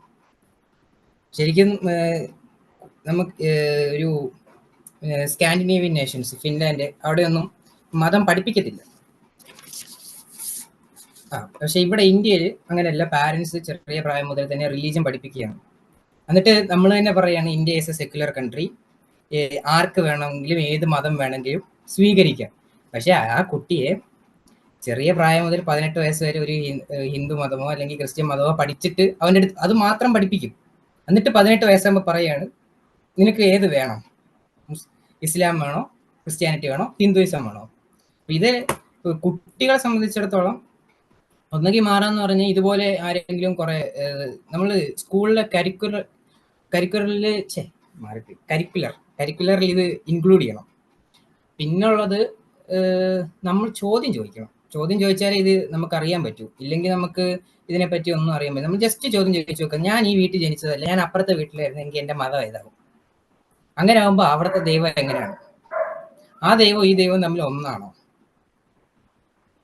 ഇത് ജസ്റ്റ് അങ്ങനെ ചിന്തിച്ചു കഴിഞ്ഞാൽ നമുക്ക് മനസ്സിലാവും. പിന്നെ ഗോഡിന്റെ ക്രിയേഷൻ, ഒരു കളിമണ്ണ് കൊണ്ട് മനുഷ്യനെ ഉണ്ടാക്കി, ശ്വാസം ഊതി, വാരിയിൽ പറിച്ചെടുത്തു. ഇതൊക്കെ ശരിക്കും സംഭവിക്കുന്നതാണോ? എന്നാൽ നമ്മൾ ജസ്റ്റ് തിങ്ക് ചെയ്താൽ നമുക്ക് മനസ്സിലാവും ഇതെല്ലാം പൊട്ടത്തെറ്റാണ്. അത്രേ ഉള്ളൂ. ചിലവർക്ക് ഈ വിശ്വാസം ഉണ്ടാവുമ്പോൾ ഒരു കോൺഫിഡൻസ് ഉണ്ടാവും. അവരെ വേറെ ആരെന്ത് പറഞ്ഞാലും ആ ഗോഡ് അതിന് അവരെ പ്രൊട്ടക്ട് ചെയ്യും, അങ്ങനൊരു ചിന്ത. അപ്പൊ അവരെ കേസിൽ ഗോഡിനെ ബിലീവ് ചെയ്തത് ഓക്കെ, അത് നല്ലൊരു ഇതാണ്. അങ്ങനെ ഒരു ചോദിച്ചു കഴിയുമ്പോൾ നമ്മളെ ചെറിയ പ്രായം മുതലേ പറയുകയാണ് പരീക്ഷയ്ക്ക് പോകുന്നതിൻ്റെ മുമ്പ് പ്രാർത്ഥിച്ചിട്ട് പോടാ, അപ്പം മാർക്ക് കിട്ടും, നാം പാതി ദൈവം പാതി എന്ന് പറഞ്ഞ് പഠിപ്പിച്ച് വെക്കുകയാണ്. നമ്മൾ ഈ ഒരു സാധനം ഫീഡ് ചെയ്ത് തരികയാണെങ്കിൽ ഇതുണ്ടെങ്കിലേ നീ ജീവിക്കൂ, ഇതുണ്ടെങ്കിലേ നിനക്ക് കോൺഫിഡൻസ് കിട്ടൂ, ജീവിതത്തിൽ നിനക്ക് പ്രശ്നം ഉണ്ടാകുമ്പോൾ നീ ഈ ഇദ്ദേഹത്തെ വിളിച്ചാലേ അല്ലെങ്കിൽ ഇദ്ദേഹത്തോട് പറഞ്ഞാലേ ശരിയാകൂ എന്ന് നമ്മൾ സ്വയം ഫീഡ് ചെയ്യാണ്. ഇത് മാറ്റാനായിട്ട് ഒറ്റ കാര്യമുള്ളൂ, മതം പഠിപ്പിക്കാതിരിക്കുക. ഫസ്റ്റ് കാര്യം, ഒരാളെ മതം പഠിപ്പിക്കാതിരുന്നു കഴിഞ്ഞാൽ പിന്നെ ഒരു വ്യക്തിയുടെ ജീവിതത്തിൽ ഇന്റേണൽ പീസ് ഉണ്ട്. നമ്മൾ എന്തൊക്കെ നേടിയാലും, ഇപ്പം ഭയങ്കര പൈസ, ഭയങ്കര ബില്യണർ ആയാലും, നമുക്ക് ഉള്ളിൻ്റെ ഉള്ളിൽ നമ്മളുടെ സെൽഫായിട്ടൊരു ഹാപ്പിനെസ് ഉണ്ട്. ഈ റിലീജിയൻ പഠിക്കുമ്പോൾ ഉണ്ടാകുന്ന പ്രശ്നം, ഈ റിലീജിയനിലൂടെ മാത്രമായിപ്പോൾ നമ്മൾ ആ ഹാപ്പിനെസ് കണ്ടുപിടിക്കുന്നത്. എന്നാൽ നമ്മൾ അത് പഠിക്കാതെ കുറച്ചും കൂടെ മാറി കുറച്ചും കൂടെ ഒപ്റ്റിമിസ്റ്റിക് ആയിട്ട് ചിന്തിച്ചു കഴിഞ്ഞാൽ നമുക്ക് ചെറിയ കാര്യങ്ങളിൽ പോലും ഹാപ്പിനെസ് കണ്ടുപിടിക്കാൻ പറ്റും. അങ്ങനെ ആകുമ്പോൾ നമുക്ക് സെൽഫായിട്ടൊരു കോൺഫിഡൻസ് ഉണ്ടാവും. ശരിക്കും ഇതൊരു ഇന്ന് രാജാക്കന്മാർ ഇത് ഒരു സമയത്ത് രാജാക്കന്മാർ നമ്മളെ പ്രൊട്ടക്ട് ചെയ്യുന്നു, നമ്മൾ അവർക്ക് വേണ്ടി എന്താ പറയുക, അവരുടെ കീഴിലായിരുന്നു. ഇന്നും കണ്ടിട്ടില്ലേ, ഒരു മുഖ്യമന്ത്രി പോകുന്നെങ്കിൽ അവിടെ ട്രാഫിക് ബ്ലോക്ക് ചെയ്യുന്നു, മുഖ്യമന്ത്രി പോകുന്നു, അതിന് ശേഷം നമ്മൾ പോകുന്നു. അത് ആരെങ്കിലും വരുമ്പോൾ ഉടനെ എഴുന്നേറ്റിരിക്കുന്നു, കൈ കൂപ്പുന്നു. എന്തിനാണ്? ഇതെല്ലാം നമ്മളെ സ്ലേവ്സ് ആയിട്ട് നമ്മളെ ഇങ്ങനെ കൊണ്ടുവരികയാണ്. ഇതൊന്നും ആവശ്യമില്ല. ശരിക്കും നമുക്ക് നമ്മുടെ ഉള്ളിൽ ഉണ്ടാകുന്ന സെൽഫ് കോൺഫിഡൻസ് ആണ് അത്. ഇപ്പൊ ചെറിയ പ്രായം മുതലേ റിലീജിയൻ പഠിച്ച ആൾക്ക് പെട്ടെന്ന് ഒരു ദിവസം റിലീജിയൻ ഇല്ലാതെ ഞാൻ ഇങ്ങോട്ട് റിലീജിയൻ വിശ്വസിക്കുന്നില്ല എന്ന് പറഞ്ഞിട്ട് കോൺഫിഡൻസ് കിട്ടത്തില്ല. അതിന് നമ്മൾ തന്നെ അതിൻ്റെതായ ഓൾട്ടർനേറ്റീവ് വേസ് കണ്ടുപിടിക്കണം. നമ്മുടെ ആ ഹാപ്പിനെസ്, ചിലപ്പോൾ നമുക്ക് കുറച്ച് നേരം ഒറ്റയ്ക്ക് ഇരിക്കുന്നതായിരിക്കും നമ്മുടെ ഹാപ്പിനെസ്. ചിലപ്പോൾ നമുക്ക് ഏറ്റവും ഇഷ്ടപ്പെട്ട ഒരാളോട് സംസാരിക്കുന്നതായിരിക്കും നമ്മുടെ ഹാപ്പിനെസ്. അതൊക്കെയാണ് ശരിക്കും ഒരു ഇന്റേണൽ പീസ് നമുക്ക് തരുന്നത്. അങ്ങനെ കണ്ടുപിടിച്ച് കഴിയുമ്പോൾ നമുക്ക് കോൺഫിഡൻ്റ് ആയിട്ട് എവിടെ നിന്ന് വേണോ സംസാരിക്കാം. ഇപ്പം എന്തെങ്കിലും നമുക്ക് മാക്സിമം അറിവ് നേടുക, അപ്പം നമുക്ക് കോൺഫിഡൻ്റ് ആയിട്ട് ഒരു സ്ഥലത്ത് പോയിട്ട് സംസാരിക്കാൻ പറ്റും, എന്ത് വേണോ ചെയ്യാം. ഒരുപാട് വിദ്യാഭ്യാസം ഉണ്ടായിരുന്നിട്ടും ഈ വിശ്വാസത്തിന്റെ പിറകെ പോകുന്നവരില്ലേ. ഇപ്പൊ തന്നെ ISRO നോക്കുകയാണെങ്കിൽ അവർ റോക്കറ്റ് വിടുന്നതിന് മുന്നേ അവര് അമ്പലത്തിൽ പോയിട്ടൊക്കെയാണ് ചെയ്യുന്നത്. അങ്ങനെ വിദ്യാഭ്യാസം കൊണ്ട് ശരിക്കും നമ്മുടെ നാട്ടില് പ്രത്യേകിച്ച് ഒന്നും നടക്കുന്നില്ലല്ലോ. അപ്പൊ എങ്ങനെയാണ് ശരിക്കുമുള്ള ഈ സയന്റിഫിക് ടെമ്പർ ഉണ്ടാക്കിയെടുക്കുക? സയന്റിഫിക് ടെമ്പർ ഉണ്ടെങ്കിൽ തീർച്ചയായിട്ടും ഇത്തരം മാതാപ്പൊട്ട കഥകളിലൊന്നും വിശ്വസിക്കാൻ കഴിയില്ല. അപ്പൊ അതെങ്ങനെയാണ് ഈ കുട്ടികളിൽ ഉണ്ടാക്കുക? ഇത് ഞാൻ നേരത്തെ പറഞ്ഞത് തന്നെ, കുട്ടികളെ മതം പഠിപ്പിക്കാതിരിക്കുക, അതേ നമുക്ക് ചെയ്യാൻ പറ്റൂ. പിന്നുള്ള കാര്യം, നമ്മുടെ സിലബസിൽ ഈ ഒരു പ്രശ്നം എന്ന് പറഞ്ഞു കഴിഞ്ഞാൽ, ഇവല്യൂഷൻ പറയുന്ന ടീച്ചേഴ്സ് അടുത്ത ദിവസം, ഞാനൊരു കഥ പറഞ്ഞുതരാം. എന്നെ 10ല് എനിക്ക് ഇങ്ങനെ ബയോളജിയിൽ ഇവല്യൂഷന്റെ ചാപ്റ്റർ കഴിഞ്ഞിരിക്കുന്ന സമയം ഞാൻ ഇങ്ങനെ ഇവല്യൂഷനെ കുറിച്ച് പഠിച്ച് കഴിഞ്ഞ തൊട്ടടുത്ത ദിവസമാണ് മറ്റേ എൻ്റെ സാറ് ക്രിസ്ത്യാനിയാണ്. അപ്പൊ എന്തോ ഒരു കുരിശ്, ഇങ്ങനെ കറുത്ത ഒരു കുരിശ് വരയ്ക്കുന്ന എന്തോ ഒരു സംഭവമുണ്ട് ക്രിസ്ത്യാനികൾക്കിടയിൽ. ആ ഒരു സമയം മാർച്ച് ഏപ്രിൽ സമയമൊക്കെ ആകുമ്പോൾ ദുഃഖവള്ളിയുടെ ഒരു ഇതിൽ വ്രതമൊക്കെ എടുക്കുന്ന ഒരു ഇത്. അപ്പൊ ഈ സാറ് പിറ്റേ ദിവസം പറഞ്ഞു ഇവല്യൂഷനെ കുറിച്ചും ഇതെല്ലാം പറഞ്ഞിട്ട് തൊട്ടടുത്ത ദിവസം ഞാൻ നോക്കുമ്പോൾ സാർ ഇത് വരച്ചിട്ട് വരുന്നു. ഒന്നാമതായാലും നമ്മളിത് പഠിക്കുന്നത് ജസ്റ്റ് നമുക്ക് മാർക്ക് വാങ്ങാനായിട്ട് പഠിക്കുകയാണ്. ഈ സയന്റിഫിക് നോളജ് നേടിയിട്ട് സയന്റിഫിക് ടെമ്പർ ഇല്ലാത്ത രീതിയിലാണ് നമ്മുടെ എഡ്യൂക്കേഷൻ പോകുന്നതും. പിന്നെ ചെറിയ പ്രായം മുതൽ മതത്തെക്കുറിച്ച് പഠിപ്പിക്കുകയും അത് ചെയ്തു കഴിയുമ്പോൾ കുട്ടികൾ ഓട്ടോമാറ്റിക്കലി അങ്ങനെ ആയി പോകുന്നതാണ്.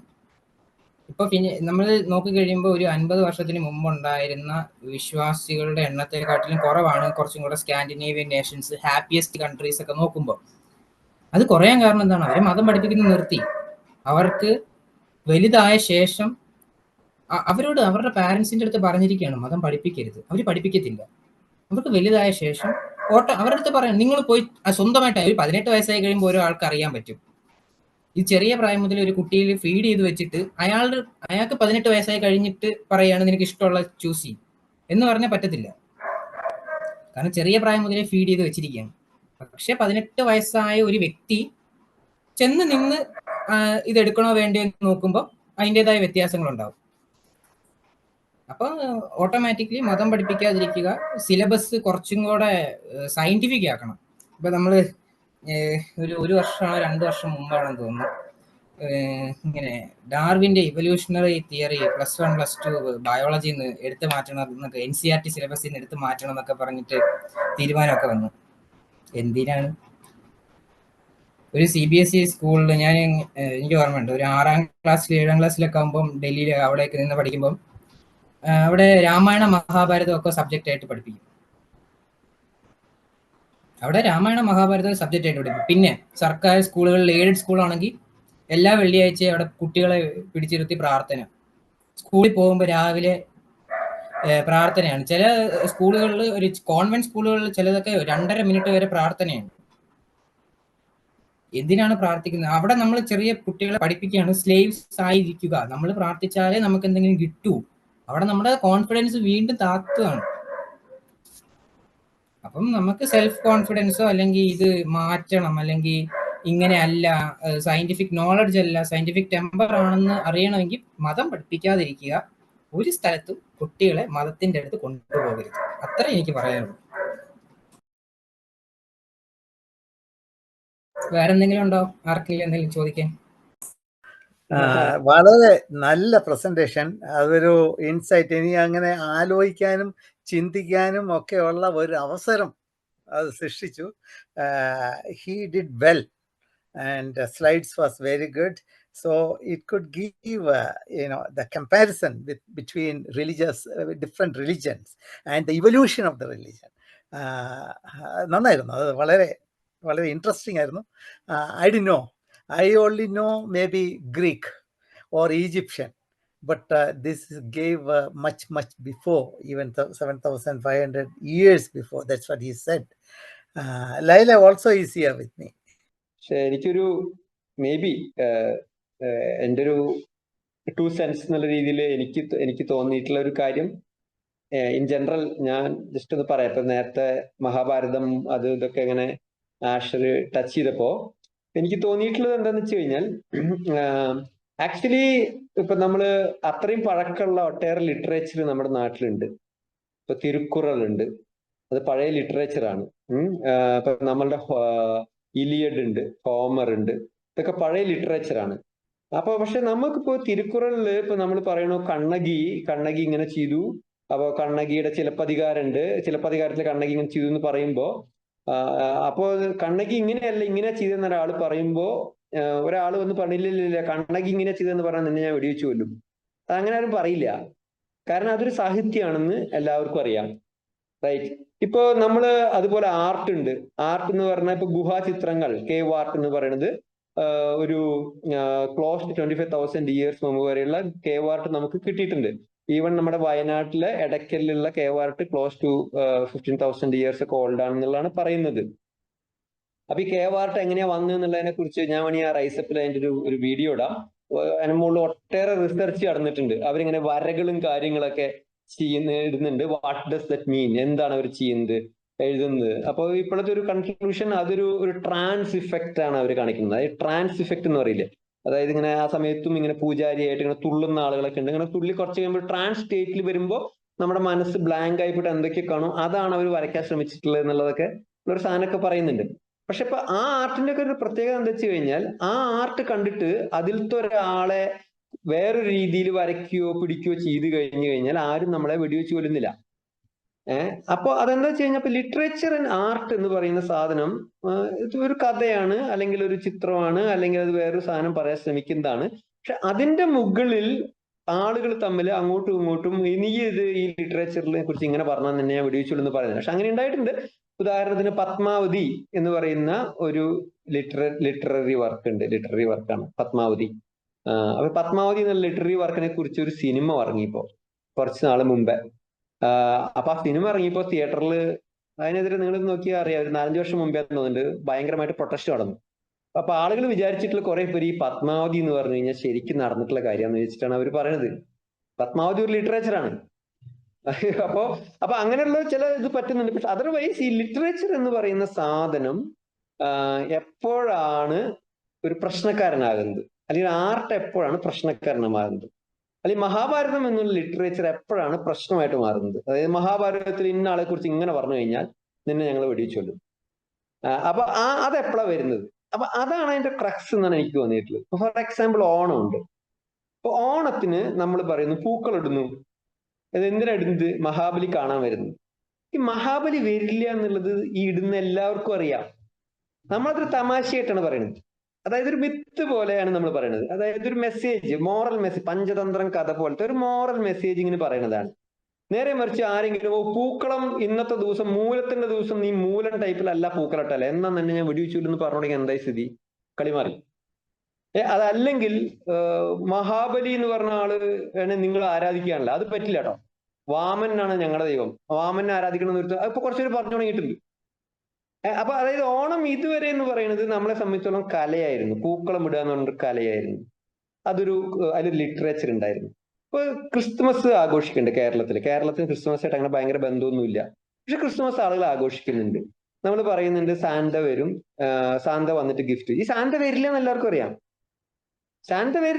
അറിയാം. അപ്പൊ അതിനെ ഒരു മെസ്സേജിങ് പോലെയാണ് കാണുന്നത്. അതായത് ഒരു നല്ല messaging, A person comes with gifts for you, അതൊരു ഗിഫ്റ്റിംഗ് എന്നുള്ള മെസ്സേജ് ആണ് വരുന്നത്. അപ്പൊ സാന്ത ഫിസിക്കലി വരില്ല നമുക്കറിയാം. അപ്പൊ ഞങ്ങളുടെ നാട്ടിൽ കഴിഞ്ഞൊരു 10-20 വർഷമായിട്ടാണ് നമ്മുടെ നാട്ടിലൊക്കെ ക്രിസ്തുമസിന്റെ കരോളൊക്കെ തുടങ്ങിയിട്ടുള്ളത്. അപ്പൊ നമ്മുടെ ഇവിടുത്തെ പിള്ളേരൊക്കെ ക്രിസ്തുമസ് കരോൾ കളിക്കാൻ വരും. നമ്മൾ അവരെ പാട്ട് കേട്ട് ഞങ്ങൾ ചിരിച്ചു മറിയും. ഒരേശു, 2 യേശു, 3 യേശു എന്നൊക്കെ എന്തൊക്കെയോ പാട്ടുണ്ടാക്കി പാടാണ്. പക്ഷെ ആർക്കും പ്രശ്നമൊന്നുമില്ല. കാരണം വി നോ ഇറ്റ്സ് ലൈക്ക് ഒരു ഫൺ ആണെന്ന് പറയുന്നത്. അപ്പൊ ഇത് അറ്റ് വൺ പോയിന്റ് ചില ലിറ്ററേച്ചർ കോട്ട് ചെയ്യുമ്പോഴോ ആ ലിറ്ററേച്ചറിനെ വരയ്ക്കുമ്പോഴോ, ഇപ്പൊ പ്രോഫറ്റിന്റെ മുഖം വരച്ചു കണ്ടിട്ടാണ് ചാർലി അബ്ദുക്കാരെ പോയിട്ട് വെടിവെച്ചു വന്നത്. വരുമ്പോ ആളുകൾക്ക് പ്രശ്നമാണ്. അപ്പൊ അവിടെയാണ് ഈ ദൈവം വരുന്നത് എന്നുള്ളതാണ് ഞാൻ. അതായത് അവിടെ ഈ പ്രശ്നം ഉണ്ടാക്കുമ്പോ അവിടെ ഒരു ഗോഡ് ഇന്റർവെൻഷൻ, ഡിവൈൻ ഇന്റർവെൻഷൻ എന്നുള്ള സാധനം ഇതൊരു ലിറ്ററേച്ചർ അല്ല, ഇതൊരു വെറും കളമെഴുത്തല്ല, ഇതൊരു വെറും പൂക്കളമല്ല, ഇതൊരു ദൈവമായിട്ട് ബന്ധപ്പെട്ട സാധനമാണെന്ന് വേണ്ടി ദൈവത്തിനെ കൊണ്ടുവന്ന് ഒരു ഹേറ്റ് ക്യാമ്പയിൻ തുടങ്ങുമ്പോഴാണ് ഈ ദൈവം പ്രശ്നക്കാരനാവണം എന്നുള്ളതാണ് ഞാൻ കണ്ടിട്ടുള്ളത്. അതർവൈസ് ഈ നാട്ടിൽ ഒട്ടേറെ പേർക്ക് നമുക്കറിയാം, പ്രത്യേകിച്ച് വൾണറബിൾ ആയിട്ടുള്ള ആളുകൾക്ക്, വയസ്സായ ആളുകൾക്കൊക്കെ അവരെ സംബന്ധിച്ചിടത്തോളം ദൈവം എന്നുകൊണ്ട് ജീവവായുവാണ്. പല ആളുകളും ജീവിച്ചു പോകുന്നത് അതുകൊണ്ടാണ്. ഈ വിശ്വാസം കാരണം കുറെ പേര് ജീവിച്ചു പോകും. ഇപ്പൊ ഉദാഹരണത്തിന് കുറെ വയസ്സായ ആളുകൾക്ക് നോക്കി ഞാൻ ഒരു അമ്പലത്തിൽ പോയിട്ട് വരും, അല്ലെങ്കിൽ അവർ പള്ളിയിൽ പോയിട്ട് കാലത്ത് പോയിട്ട് വരും, നമുക്കറിയാം. അപ്പൊ അവർക്ക് അതൊരു ഭയങ്കര റിലാക്സേഷൻ ആണ് കുറെ ആളുകൾക്ക്. അവരെന്ത് കാരണങ്ങൾ കൊണ്ടായാലും.